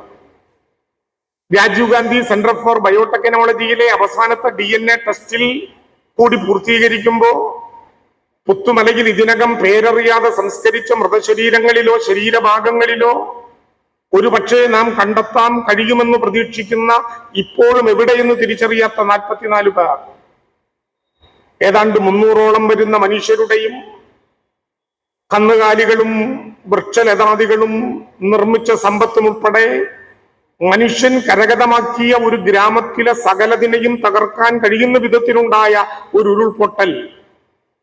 ഉരുൾപൊട്ടലുണ്ടായി 5 മാസം കഴിയും വരെ ഏതു വിഭാഗത്തിലാണെന്ന് പോലും പെടുത്താൻ തയ്യാറാകാത്ത കേന്ദ്ര ഗവൺമെന്റിന്റെ സമീപനത്തെ എങ്ങനെയാണ് നമുക്ക് മാനിക്കാനാവുക? ഇന്ന് എന്തെല്ലാം വിധത്തിലുള്ള വിചിത്ര വാദങ്ങളാണ് മുഴക്കുന്നത്. ഞാൻ ഇന്നത്തെ ന്യൂസ് പേപ്പറുകൾ വളരെ സവിസ്തരം നോക്കി, ഒരു കാര്യം അറിയാൻ വേണ്ടിയിട്ടാണ്. ഇവിടെ നിന്നിരുന്ന ചാനലുകളെല്ലാം ഇപ്പോ കേരളത്തിലെ ബഹുമാനപ്പെട്ട പാർട്ടി സെക്രട്ടറിയുടെ ഏതെങ്കിലും വിധത്തിലുള്ള പുതിയ അറിവുകൾ തേടിപ്പോയതായിരിക്കും, അവർ വീണ്ടും വരും. ഇന്നത്തെ കേരളത്തിലെ പ്രധാനപ്പെട്ട മാധ്യമ വാർത്തകളിൽ എവിടെയെങ്കിലും ഒക്ടോബർ 22 കേരളം കഠിനമായ ദുരിതത്തിൽ പെട്ടിരിക്കുന്ന കാലത്ത് ചൂരൽമലയിൽ നടത്തിയിട്ടുള്ള പ്രവർത്തനങ്ങൾക്ക് ആവശ്യമായ പണത്തിനു വേണ്ടി കേരളം നെട്ടോട്ടമോടുന്ന കാലത്ത് സെക്ഷൻ 13 പ്രകാരം കേരളത്തിന്റെ കടങ്ങൾ എഴുതിത്തള്ളാനുള്ള ഇന്ത്യ ഗവൺമെന്റിന്റെ അവകാശം വിനിയോഗിക്കാതെ, കേരളത്തിന്റെ ദുരന്തത്തെ ഏത് നിലവാരത്തിലാണ് എന്ന് പെടുത്താതെ, അഡീഷണൽ അസിസ്റ്റൻസ് എന്ന കേരളത്തിന്റെ ആവശ്യത്തെ ഗൗനിക്കാതെ, കേരളത്തിന്റെ തലയ്ക്കു മീതെ 2016 മുതലുള്ള വിമാനക്കൂലിയുടെ ബില്ല് അവതരിപ്പിച്ച കേന്ദ്ര ഗവൺമെന്റിന്റെ നടപടി ജനാധിപത്യ വിരുദ്ധമാണ് എന്ന് പരിഹസിച്ച കോടതിയുടെ ഇടപെടലിനെ കുറിച്ച് വാർത്താഗോളത്തിന്റെ ചരമഗോളത്തിൽ ഒരു വരിയുണ്ടോ എന്ന് നമ്മൾ നോക്കുകയുണ്ടായി. ഇല്ല. 2 ആഴ്ച മുമ്പ് സുമോമോട്ടോ കോടതി എടുത്ത ഇതേ കേസിൽ കേരളത്തിനോട് കോടതി കണക്ക് ചോദിച്ചു. കേരളത്തിലെ STRFന്റെ കണക്കുകൾ ഓഡിറ്റ് ചെയ്യുന്നില്ലേ? STRFന്റെ കണക്കുകൾക്ക് കൃത്യമായ കണക്കില്ലേ? പാസ്ബുക്കിൽ ലിസ്റ്റില്ലേ എന്ന് കോടതി ചോദിച്ചതിനെ കുറിച്ച് സചിത്രമായ 1-ാമത്തെ പേജിൽ വാർത്തകൾ നിരത്തിയ മാധ്യമങ്ങളൊന്നും പിന്നത്തെ ആഴ്ച കേരളം കൃത്യമായി കണക്ക് കൊടുത്തപ്പോ ബഹുമാനപ്പെട്ട കോടതി ചോദിച്ച രസകരമായ ഒരു നിരീക്ഷണം ഒരു വരി പോലും കൊടുത്തില്ല. ഇന്ത്യ ഗവൺമെന്റിന്റെ അറ്റോർണി ജനറൽ എഴുന്നേറ്റ് നിന്നപ്പോ കോടതി പറഞ്ഞു, 100 രൂപയ്ക്ക് ചില്ലറയുണ്ടോ എന്ന് ചോദിച്ചാൽ 100 രൂപയ്ക്ക് ചില്ലറയുണ്ട്, പക്ഷെ നിങ്ങൾക്കു തരില്ല എന്ന സമീപനമല്ലേ കേന്ദ്ര ഗവൺമെന്റ് എടുത്തത് എന്ന് എഴുന്നേറ്റ് നിന്ന് അഭിഭാഷകനോട് തുറന്ന കോടതിയിൽ പച്ചയായി കോടതി ചോദിക്കുകയാണ്. ഒരു വരി എവിടെയും വായിക്കാനായില്ല. ഇത്രമാത്രം കേരളത്തെ ദ്രോഹിക്കുന്ന ഒരു ജനദ്രോഹപരമായ സമീപനത്തിലേക്ക് കേന്ദ്ര ഗവൺമെന്റ് പോകേണ്ടത് എന്തുകൊണ്ടാണ്? എന്നിട്ട് അവതരിപ്പിക്കുന്ന കണക്ക് സെക്രട്ടേറിയറ്റ് സ്റ്റാഫ് അസോസിയേഷന്റെ പ്രവർത്തകർക്ക് ഞാൻ പറഞ്ഞു തരേണ്ട കാര്യമുണ്ടോ? STRFൽ ബാക്കിയുള്ള കാശിലെ 50% NDRFന്റേതാണെന്ന് കരുതി നിങ്ങൾ തന്നെ ചെലവഴിച്ചോളാൻ. എന്തൊരു വിചിത്രമായിട്ടുള്ള കണക്കാണ് കേന്ദ്ര ഗവൺമെന്റ് പറയുന്നത്. അങ്ങനെ വന്നപ്പോ 180% അധിക കണക്ക് തന്നില്ലേ, അധിക രൂപ തന്നില്ലേ നിങ്ങൾക്ക്? ഓഫീസ് ഓർഡർ വന്നു ഒരാഴ്ച മുമ്പ്. നേരിട്ട് കേരളത്തിന് കൈമാറുന്ന സംഖ്യ അന്യൽ, രേഖയിൽ കൈമാറിയ സംഖ്യ 153,467,00,000. എത്ര അപമാനകരമായ! മരണത്തിന് ശേഷവും ചൂരൽമലയിലെ മനുഷ്യരെ വീണ്ടും വീണ്ടും ആക്രമിക്കാനുള്ള ശ്രമത്തിന്റെ ഭാഗമായി കേരളം ആവശ്യപ്പെടുന്നൊന്നും കേരളത്തിന് തരില്ല എന്ന സമീപനത്തിലേക്ക് കേന്ദ്ര ഗവൺമെന്റ് പോകുന്നത്. നേരത്തെ നിങ്ങൾ സൂചിപ്പിച്ചതുപോലെ ജീവനക്കാർ മുതൽ സാധാരണക്കാരായ മനുഷ്യർ വരെ 3.5 കോടി മൂക്ക് താഴോട്ട് വേണ്ട വിവിധ മേഖലകളിൽ പ്രവർത്തിക്കുന്ന മലയാളിയായ മനുഷ്യന് ഒരു വിധത്തിലും സഹായം ചെയ്യാൻ കേരള ഗവൺമെന്റിനെ അനുവദിക്കുന്നില്ല എന്ന നയത്തിന്റെ ഭാഗമായിട്ടാണ്. ഞാൻ വളരെ വിചിത്രമായ ഒരു വാർത്ത കേട്ടു. ഇന്ന് ചില മാധ്യമങ്ങളിൽ ഈ സോഷ്യൽ മീഡിയയിൽ ഇങ്ങനെ കറങ്ങി നടക്കുന്നുണ്ട്. കൊല്ലത്തെ MP പറഞ്ഞതുമായി ബന്ധപ്പെട്ട ഒരു പ്രസ്താവന. എന്താണ് അദ്ദേഹം പറഞ്ഞത്? അമിത്ഷാ മറുപടി തന്നുപോലും. ഏത്? കേരളം കൊടുത്ത റിപ്പോർട്ട് നവംബർ 13 കിട്ടിയത്. ഏത് റിപ്പോർട്ടിനെ കുറിച്ചാണ് ഈ പറയുന്നത്? നമ്മള് കുഴിച്ചിട്ട് ഒരാളുടെ പേരിൽ 75,000 രൂപ കേരളത്തിലെ ഗവൺമെന്റ് എഴുതി മേടിച്ചു എന്ന് പറഞ്ഞ് ആരോപണം ഉന്നയിച്ച ഒരു റിപ്പോർട്ടുണ്ടല്ലോ, അത് കൊടുത്തത് ഓഗസ്റ്റ് 17 കേരളത്തിലുണ്ടായ ഈ ദുരന്തത്തിൽ ചൂരൽമലയിലെ ആകെ നഷ്ടം 1,202 കോടി രൂപ. ആഗസ്റ്റ് 9, 10, 11 തീയതികളിൽ കേരളം സന്ദർശിച്ച ഇന്റർ മിനിസ്റ്റീരിയൽ സെൻട്രൽ ടീമിന്റെ മുമ്പാകെ കേരളം അവതരിപ്പിച്ച കണക്ക്. ആ കണക്ക് ഓഗസ്റ്റ് 17 കേരളത്തിന്റെ പ്രിൻസിപ്പൽ സെക്രട്ടറി ടിങ്കു ബിസ്വാൾ കേന്ദ്ര ഗവൺമെന്റിന്റെ ആഭ്യന്തര പ്രിൻസിപ്പൽ സെക്രട്ടറിക്ക് രേഖാമൂലം എഴുതി കൊടുത്ത മെമ്മോറാണ്ടത്തിലെ കണക്ക് 1,202 കോടി രൂപ. ഓഗസ്റ്റ് 17 കൊടുത്ത ആ കണക്കിന്റെ കോപ്പി ഓഗസ്റ്റ് 23 ഹൈക്കോടതിയുടെ മുമ്പാകെ സമർപ്പിച്ചു. ഓഗസ്റ്റ് 23 ഹൈക്കോടതിയുടെ മുമ്പാകെ സമർപ്പിച്ച റിപ്പോർട്ട് അമിക്കസ് ക്യൂറി പരിശോധിച്ച് ശരിയെന്ന് കണ്ട് ഓഗസ്റ്റ് 27 കോടതിയുടെ മുമ്പാകെ സമർപ്പിച്ചു. പിന്നെ ഏതാ നവംബർ 13 കൊടുത്തത്? നവംബർ 13 കേരളം കൊടുത്തു എന്ന് പറയുന്നത് ആഗസ്റ്റ് 14 ഇന്ത്യ ഗവൺമെന്റ് പുറത്തിറക്കിയ ദുരന്തം കഴിഞ്ഞ് 14 ദിവസത്തിന് ശേഷം ഇന്ത്യയിലെ വിവിധ സംസ്ഥാനങ്ങളിൽ ദുരന്തമുണ്ടായാൽ പുതിയ ഒരു മെത്തഡോളജി കേന്ദ്രത്തിലെ ദുരന്ത നിവാരണ വകുപ്പ് അവതരിപ്പിച്ചു. 2018 കേരളം ആവശ്യപ്പെട്ടതാണ്. ബോധോദയം ഇപ്പോഴാണ് ഉണ്ടായത്. ആഗസ്റ്റ് 14 പറഞ്ഞു, ഇനി ഇത്തരം ദുരന്തമുണ്ടായാൽ നിങ്ങൾക്കൊരു പോസ്റ്റ് ഡിസാസ്റ്റർ നീഡ് അസസ്മെന്റ് പിന്നെ നോട്ടിഫിക്കേഷൻ ഉണ്ടായ 3 മാസത്തിനുള്ളിൽ സമർപ്പിക്കാം. ആ PDNA ആണ്, പോസ്റ്റ് ഡിസാസ്റ്റർ നീഡ് അസസ്മെന്റ് ആണ്. ഇനി അതുപോലെ ഒരു നാട് പുതുക്കി പണിയാൻ ആവശ്യമായ സംഖ്യ 2202 കോടി രൂപ PDNAയിലൂടെ നവംബർ 13 3 മാസം തികയുന്നതിന് മുമ്പ് 582 കോപ്പിയുള്ള വിശദമായ റിപ്പോർട്ട് കേന്ദ്ര ഗവൺമെന്റിന് കേരളം സമീപിച്ചത്. രണ്ടും ഒരേ റിപ്പോർട്ടാണ്. കേരളം കൊടുത്ത യഥാർത്ഥ നഷ്ടപരിഹാരത്തിന്റെ റിപ്പോർട്ട് ഓഗസ്റ്റ് 17 കൊടുത്തു എന്നിരിക്കെ കേന്ദ്ര ഗവൺമെന്റ് ആഗസ്റ്റ് 14 3 മാസത്തിനകം സമർപ്പിക്കണമെന്ന് നോട്ടിഫൈ ചെയ്ത PDNA 3 മാസം തികയുന്നതിന് മുമ്പും കേരളം കൊടുത്തു എന്നിരിക്കെ നവംബർ 13 PDNA കൊടുത്തത് ആദ്യത്തെ റിപ്പോർട്ടാണ് എന്ന് പ്രഖ്യാപിച്ച് കേരളത്തെ അപമാനിക്കാൻ കേന്ദ്ര ഗവൺമെന്റ് ബോധപൂർവം ശ്രമിക്കുന്ന നടപടിയിൽ രേഖയറിയാതെ ആളുകൾ ചെന്ന് പെടാൻ പാടുണ്ടതുണ്ടോ എന്ന് പുനർവിചിന്തനത്തിന് അവർ തന്നെ നിശ്ചയിക്കേണ്ടതുണ്ട്. കേരളം ആദ്യത്തെ മെമ്മോറാണ്ടത്തിൽ പറഞ്ഞ 3 കാര്യങ്ങളിൽ ഏതെങ്കിലും ഒന്നിനെ കുറിച്ച് ഇതുവരെ കേന്ദ്രം അഭിപ്രായം പറഞ്ഞോ? ഒന്നാമത് പറഞ്ഞ കാര്യം, ഡിസാസ്റ്റർ മാനേജ്മെന്റ് ആക്ടിന്റെ സെക്ഷൻ 13 പ്രകാരം ദുരന്തമുണ്ടായാൽ ആ ദുരന്ത ഭൂമിയിലെ കടങ്ങൾ എഴുതിത്തള്ളാനുള്ള ദേശീയ ദുരന്ത നിവാരണ അതോറിറ്റിയുടെ അവകാശം ചൂരൽമലയിലെ മനുഷ്യർക്ക് ലഭ്യമാക്കണം. കേരളത്തിൽ അങ്ങനെ ചെയ്യാൻ പറ്റുന്ന ഒരേ ഒരു ബാങ്കേ ഉള്ളൂ, അത് കേരള ബാങ്കാണ്. കേരള ബാങ്ക് ആ ദുരന്തമുണ്ടായി 1 മാസത്തിനുള്ളിൽ ആ 3 വാർഡുകളിലെ കടങ്ങൾ എഴുതി തള്ളി. ദേശസ്വീകൃത ബാങ്കുകളോട് നിർദ്ദേശം കൊടുക്കാൻ കേന്ദ്ര ഗവൺമെന്റിന് 1 രൂപ ചെലവില്ലെന്നിരിക്കെ ആ നിർദ്ദേശം ഇതുവരെ നടപ്പിലാക്കിയിട്ടില്ല. ദുരന്ത നിവാരണ നിയമപ്രകാരം കേരളത്തെ നടന്ന ദുരന്തത്തെ ഏത് വിഭാഗത്തിൽപ്പെടുത്തുന്നു? L0, L1, L2, L3 4 വിഭാഗമാണല്ലോ ഉള്ളത്. L0 ഒരു പ്രദേശത്ത് നടക്കുന്ന ദുരന്തം, L1 ഒരു ജില്ലയിൽ നടക്കുന്ന ദുരന്തം, L2 ഒരു സംസ്ഥാനത്തിനകത്ത് നിർവഹിക്കാവുന്ന ദുരന്തം, L3 ഒരു സംസ്ഥാനത്തിന് പുറത്ത് കേന്ദ്ര ഗവൺമെന്റോ ലോകമോ ഇടപെടേണ്ട ദുരന്തം. ആ L3യിൽ പെടുത്തി ഡിസാസ്റ്റർ ഓഫ് സിവിയർ നേച്ചർ എന്ന വിഭാഗത്തിൽ പെടുത്തണം കേരളത്തെ. ഏത് വിഭാഗത്തിലാണ് എന്ന് ഇതുവരെ പറഞ്ഞിട്ടില്ല. മാസം 5 കഴിയുന്നു. പിന്നെ കേരളത്തിന് അഡീഷണൽ അസിസ്റ്റൻസ് തരണം. STRFന്റെ കണക്ക് പറയുകയാണ്. സെക്രട്ടേറിയറ്റിലെ സ്റ്റാഫിനോട് ഞാൻ പറയണോ, സംസ്ഥാന ദുരന്ത നിവാരണ നിധിയിൽ നിന്ന് ഇന്ത്യയിൽ കേരളത്തിൽ എവിടെ ദുരന്തമുണ്ടായാലും ഉപയോഗിക്കാൻ കഴിയുന്ന ഒരു പൊതു ഫണ്ടാണല്ലോ വെച്ചിട്ടുള്ളത്. അതിൽ 15ാം ധനകാര്യ കമ്മീഷന്റെ കണക്കനുസരിച്ച് കേരളത്തിൽ 1 വർഷം കിട്ടേണ്ട തുക 291 കോടി 20 ലക്ഷം രൂപ. അത് ചൂരൽമലയിൽ ദുരന്തം ഉണ്ടായാലും ഇല്ലെങ്കിലും കേരളത്തിന് തരേണ്ട സംഖ്യ. ആ സംഖ്യ കേരളത്തിന് തരുന്നത് കേരളത്തിന്റെ ഔദാര്യമല്ല. 15ാം ധനകാര്യ കമ്മീഷൻ ഇന്ത്യയിൽ ഇതിനേക്കാൾ കൂടുതൽ കിട്ടാൻ അർഹതയുണ്ടെന്നിരിക്കെ കേരളത്തിന് തരുന്ന 291 കോടി 20 ലക്ഷം കേരളത്തിന് എല്ലാ വർഷവും തരുന്നു. ആ സംഖ്യയിൽ ബാക്കിയുണ്ടോ? ആ സംഖ്യയിൽ ബാക്കിയുണ്ട്. എന്തുകൊണ്ടാണ് ബാക്കി ഉണ്ടാകുന്നത്?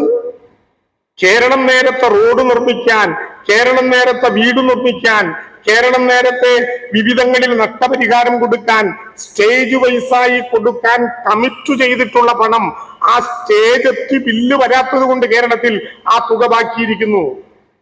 കേരളത്തിലുള്ളതിൽ 638 കോടി 50 ലക്ഷം രൂപ കേരളം ഇതിനകം കമ്മിറ്റഡ് ആയിട്ടുള്ള പണമാണ്. ആ പണത്തിൽ ബാക്കി നിൽക്കുന്നതിലെ 50% എടുത്ത് കേരളത്തിന് തന്നെ തരിക എന്ന കണക്ക് എന്തൊരു വിചിത്രമാണ്. ഞാൻ ചോദിക്കട്ടെ, അങ്ങനെയാണെങ്കിൽ STRFിലെ സംഖ്യ എടുത്ത് ദുരന്ത നിവാരണത്തിന്റെ പുനരുദ്ധാരണം പൂർത്തിയാകുന്നത് വരെ ആ ദുരന്തത്തിൽപ്പെട്ട മനുഷ്യർക്ക് താൽക്കാലികമായ വാടക വീടുകൾക്ക് വേണ്ടി മാസം കേരളത്തിലെ ഗവൺമെന്റ് കൊടുക്കുന്ന 6000 രൂപ വീതമുള്ള സംഖ്യ STRFിൽ നിന്ന് എടുക്കാനുള്ള അനുവാദം കേന്ദ്ര ഗവൺമെന്റ് തരുമോ? തരില്ല. STRFിന്റെ മാനദണ്ഡങ്ങളിൽ അങ്ങനെ പണം എടുക്കാൻ അനുവദിക്കുന്നില്ല. ഒരു മരണം നടന്നാൽ 4 ലക്ഷം രൂപ കൊടുക്കാം. ഒരു വീട് തകർന്നാൽ 1,30,000 ആയിരുന്നു. പുതിയ നോട്ടിഫിക്കേഷൻ അനുസരിച്ച് 1,80,000 വരെ വരും ഏറ്റവും കൂടിയാൽ. ഒരു വാട തകർന്നാൽ 6 രൂപ 20 പൈസ. 1 കിലോമീറ്റർ റോഡ് തകർന്നാൽ 75,000 രൂപ. ഈ മാനദണ്ഡങ്ങളല്ലാതെ പണം എടുക്കാനേ പറ്റില്ല STRF-ൽ നിന്ന്. CNG ഓഡിറ്റ് ചെയ്യുന്ന റിപ്പോർട്ടാണ്. ആ റിപ്പോർട്ടിൽ 10 ലക്ഷം രൂപ കേരളത്തിൽ ബാക്കിയുണ്ടായിട്ട് എന്താ കാര്യം? 100 കോടി രൂപ കേരളത്തിൽ ബാക്കിയുണ്ടായിട്ട് എന്താ കാര്യം? ചൂരൽമലയിലെ ദുരന്തത്തിൽ ദുരന്തബാധിതരെ പുനരധിവസിപ്പിക്കാനുള്ള ഭൂമി എടുക്കാനോ വീട് വെക്കാനോ റോഡ് കെട്ടാനോ പബ്ലിക് എനിമിറ്റീസ് ഉണ്ടാകാനോ ആ പണം ഉപയോഗിക്കാൻ സാധ്യമാകുമോ? കേരളം ഇതുകൊണ്ടൊന്നും പിറകോട്ട് പോകുന്നില്ല. കേരളത്തിൽ എന്തുകൊണ്ടാണ് പുനരുദ്ധാരണ പ്രവർത്തനങ്ങൾ ഇത്രയേറെ വൈകുന്നത്? ഒരു വൈകുന്ന പ്രശ്നവുമില്ല. ഓരോ മാസവും കൃത്യമായി വാടക വീടിന്റെ പണം കൊടുക്കുന്നുണ്ടെന്ന് മാത്രമല്ല, വയനാട്ടിൽ ഈ ഘട്ടത്തിലുള്ള റവന്യൂ വകുപ്പുമായി ബന്ധപ്പെട്ട് ജോലി ചെയ്തവർക്കറിയാം, ജന്മം കൊണ്ട ഭൂമി ടൗൺഷിപ്പിന് വേണ്ടി ഇത്രയേറെ ഒരുമിച്ച് ഉപകടിക്കാൻ പറ്റുന്ന സ്ഥലമേയല്ല വയനാട്. അവിടെ ഉള്ളത് പ്ലാന്റേഷനുമായി ബന്ധപ്പെട്ട ഭൂമിയായിരിക്കും. പ്ലാന്റേഷനായ ഭൂമി ഒന്നുകിൽ 81(3) എക്സംഷൻ അനുസരിച്ച് ഭൂപരിഷ്കരണ നിയമത്തിൽ കിട്ടിയതായിരിക്കും. അതിൽ തന്നെ KLR-മായി ബന്ധപ്പെട്ട കേസുണ്ടാകാം. അല്ലെങ്കിൽ സ്വാതന്ത്ര്യത്തിന് മുമ്പ് സമ്പാദിച്ചതിന്റെ പേരിൽ ലാൻഡ് റിസംഷനുമായി ബന്ധപ്പെട്ട കേസുണ്ടാകാം. പക്ഷേ അവിടെയുള്ള 25 എസ്റ്റേറ്റുകളെ ഞങ്ങൾ പരിശോധിച്ചു. ആ 25 എസ്റ്റേറ്റുകളിൽ ഇനിയൊരു ദുരന്തം ഉണ്ടാകാതിരിക്കാൻ പറ്റുന്ന ഇടങ്ങളെന്ന് കണ്ട 9 എസ്റ്റേറ്റുകളെ പ്രത്യേകമായി എടുത്തു. ലോകത്തിൽ ഒരിടത്തും പുനരധിവാസത്തിന് മുമ്പ് നടന്നിട്ടില്ലാത്തതുപോലെ അന്നത്തെ ചീഫ് സെക്രട്ടറി നേരിട്ട് പോയി ദുരന്ത ബാധിതരോട് പുനരധിവാസത്തെ കുറിച്ച് അഭിപ്രായം ചോദിച്ചു. ഞങ്ങൾക്ക് ഒരുമിച്ചു താമസിക്കണമെന്നും അത് മേപ്പാടി പഞ്ചായത്തിൽ തന്നെയാകണമെന്നും ആളുകൾ നിർബന്ധം പറഞ്ഞപ്പോ അതിനു പറ്റാവുന്ന 2 എസ്റ്റേറ്റുകൾ കണ്ടെത്തി. ആ 2 എസ്റ്റേറ്റുകൾ ഏറ്റെടുക്കാൻ 4/10/2024 ഗവൺമെന്റ് തത്വത്തിൽ ഉത്തരവിറക്കി. നെടുമ്പാലയും മേൽസ്റ്റോണും 2 എസ്റ്റേറ്റുകൾ. നെടുമ്പാല എസ്റ്റേറ്റ് അവിടെ മേപ്പാടി പഞ്ചായത്തിൽ തന്നെയാണ്. എന്നാൽ എൽസ്റ്റോൺ എസ്റ്റേറ്റ് മേപ്പാടിയിൽ നിന്ന് 10 കിലോമീറ്റർ അകലെ കൽപ്പറ്റ നഗരസഭയുടെ ഭാഗമാണ്. രണ്ടും തത്വത്തിൽ അംഗീകരിച്ചു. പക്ഷേ അതുമായി ബന്ധപ്പെട്ട ഒരു കോടതി വ്യവഹാരം വന്നു. കോടതിയിൽ ചോദിച്ചൊറ്റ ചോദ്യം, നിങ്ങൾ ഈ ഭൂമി ഡിസാസ്റ്റർ ആക്ട് അനുസരിച്ച് അഡ്വാൻസ് പൊസഷൻ എടുക്കുമെങ്കിലും അതിന് പണം കൊടുക്കാൻ ഉദ്ദേശിക്കുന്നുണ്ടോ? ഗവൺമെന്റ് പറഞ്ഞു KLR പിന്നെ അവിടെ ഭൂമി ഏറ്റെടുക്കലുമായി ബന്ധപ്പെട്ട് LAR 2013 ഭൂമി ഏറ്റെടുക്കൽ നിയമത്തിന്റെ സെക്ഷൻ 26, 27, 28 അനുസരിച്ചുകൊണ്ട് തന്നെ നഷ്ടപരിഹാരം കണക്കാക്കി വില നിശ്ചയിക്കും. ആ പണം കോടതിയിൽ കെട്ടും. ഭൂമിയുടെ അർഹതപ്പെട്ടവൻ അത് കൊടുക്കാൻ ഒരു പ്രയാസവും ഉണ്ടാകില്ല.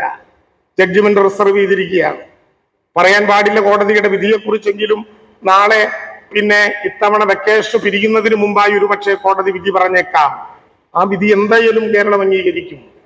അങ്ങനെ അംഗീകരിക്കപ്പെട്ടാൽ കിട്ടുന്ന ഭൂമി അനുസരിച്ച് 2 ടൗൺഷിപ്പുകൾ കേരളത്തിൽ ഉണ്ടാക്കാൻ PMC നിശ്ചയിച്ച് EPU ഉണ്ടാക്കി അവിടെ ഉണ്ടാക്കേണ്ട വീടുകളുടെ ഡിസൈൻ രൂപീകരിച്ച് കൃത്യമായ സമയമെടുത്തുകൊണ്ട് ആ വീടുകൾ നിർമ്മിക്കാനുള്ള പ്രവർത്തനങ്ങളിൽ കേന്ദ്ര ഗവൺമെന്റ് എന്ത് നിലപാടെടുത്താലും കേരളം അവസാന ഘട്ടത്തിലായി.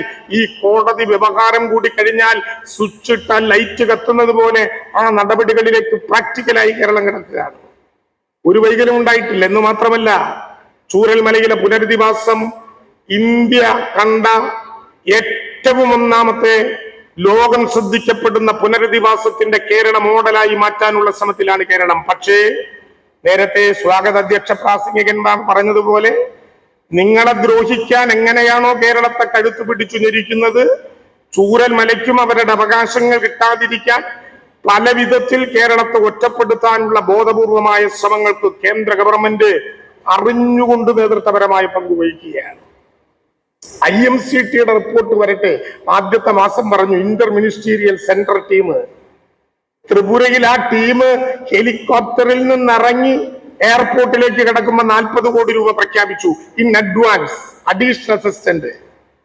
ത്രിപുരയ്ക്ക് 40 അല്ല 400 കിട്ടട്ടെ, സന്തോഷം. ദുരന്തബാധിതരായ മനുഷ്യർ.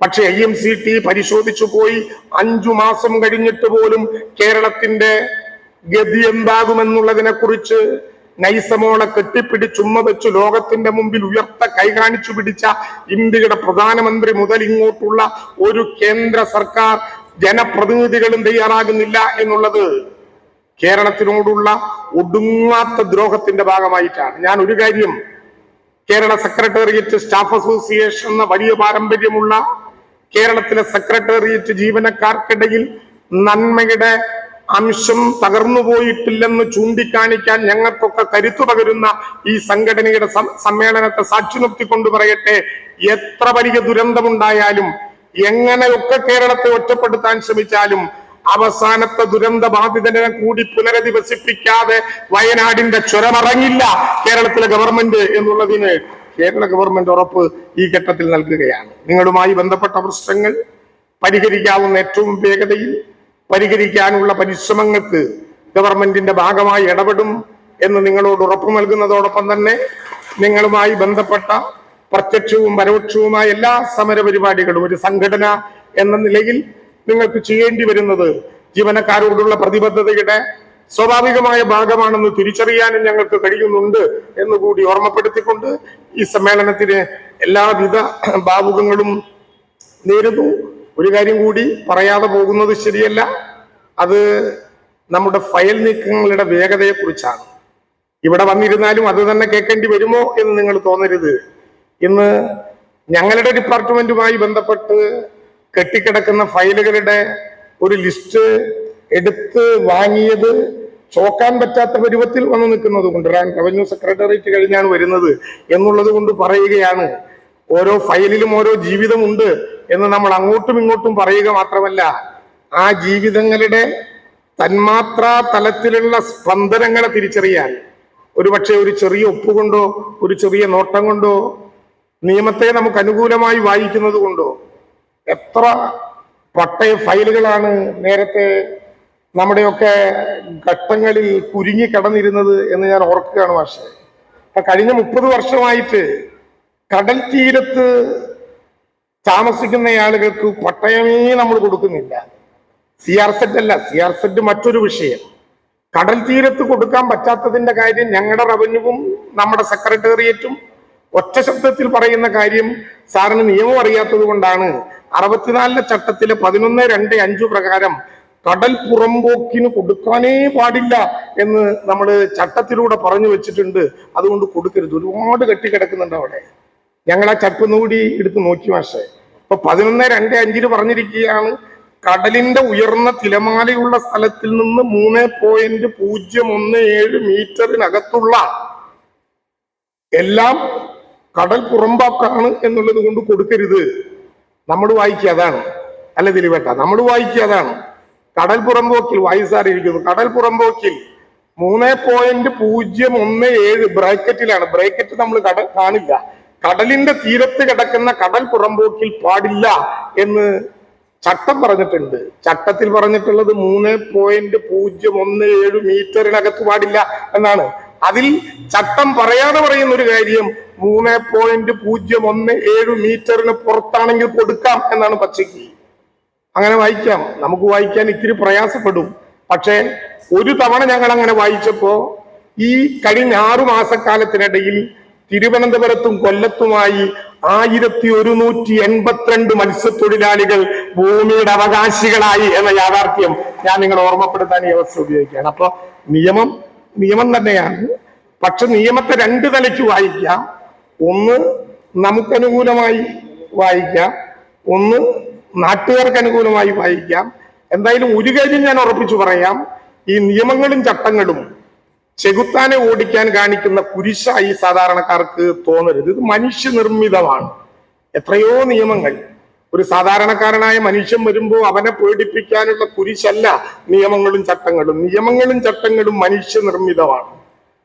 അവൻ അനുകൂലമായി വായിക്കുക എന്നുള്ളതാണ് നമ്മളെ ചുമതലപ്പെടുത്തുന്ന ഏറ്റവും പ്രധാനപ്പെട്ട കാര്യം. കുളം പുറമ്പോക്ക് പതിച്ചു കൊടുക്കാനേ പാടില്ല. അത് കുളത്തിന്റെ പുറമ്പോക്കല്ലേ? കുളത്തിന്റെ പുറമ്പോക്കല്ല, കുളമേ ഇല്ല. അപ്പോ ഇല്ലാത്ത കുളത്തെ നമ്മളങ്ങ് കുളമാക്കുകയാണ്.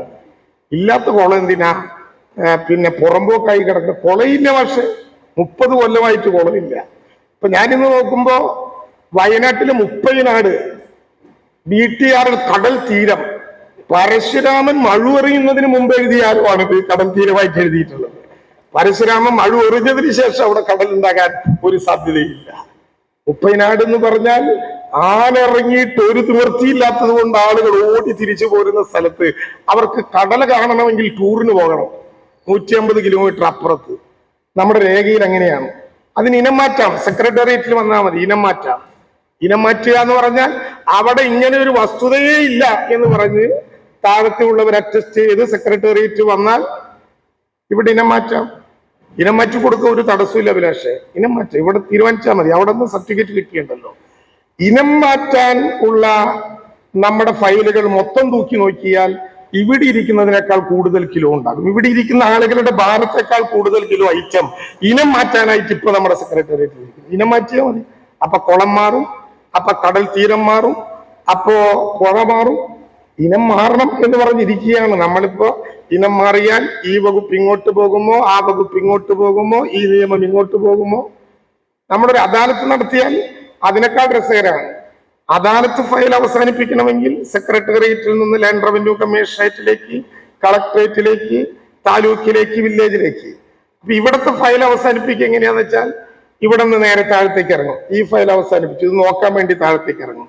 താഴത്തേക്ക് ഇറങ്ങിയാൽ ആ ഫയൽ നേരെ ഇന്നേ വരെ നമുക്കുള്ളൊരു ധൈര്യം ഒരു സർക്കസ് കൂടാരത്തിലെയും ജയിന്റ് വീലിൽ നിന്ന് ആരും പുറത്തേക്ക് തെറിച്ചു പോണിട്ടില്ല. അതുപോലെ ഈ ജയിന്റ് വീലിൽ ഇങ്ങനെ കറങ്ങിക്കൊണ്ടിരിക്കും. ഇതിങ്ങനെ ഫയലിങ്ങനെ മാറും, പക്ഷെ എണ്ണത്തിൽ ടോട്ടൽ മാറലുണ്ടാവില്ല. ഇത് എവിടെ നിന്നെങ്കിലും ഒരു തെറിച്ച് പോകണ്ടേ? അതാണ് ഇപ്പൊ പ്രധാനപ്പെട്ട പ്രശ്നം. അപ്പൊ അതുകൊണ്ട് നമുക്ക് നമ്മുടെ മുമ്പിലുള്ള മറ്റെല്ലാ പ്രശ്നത്തിലും ഞാൻ നിങ്ങളോട് ഐക്യദാർഢ്യം പ്രഖ്യാപിക്കുന്നു. ഞാൻ ഉന്നയിച്ച വിഷയത്തോട് നിങ്ങൾ കൂടി ഐക്യദാർഢ്യം പ്രഖ്യാപിക്കണം എന്ന് ഞാൻ സവിനയം നിങ്ങളോട് അഭ്യർത്ഥിക്കുന്നു. ആ വിധത്തിൽ നമുക്ക് ഐക്യദാർഢ്യം പ്രഖ്യാപിച്ചാൽ നമ്മുടെ കാര്യവും നാട്ടുകാരുടെ കാര്യവും ഒരുപോലെ നടക്കാൻ പറ്റും. നേരത്തെ പറഞ്ഞവരൊക്കെ വിനോദ് ചേട്ടനെ കാണാൻ പോയത് കൊണ്ടാണ് ഞാൻ ഇത്ര ധൈര്യത്തിൽ ഈ കാര്യം നിങ്ങളോട് പറഞ്ഞത്.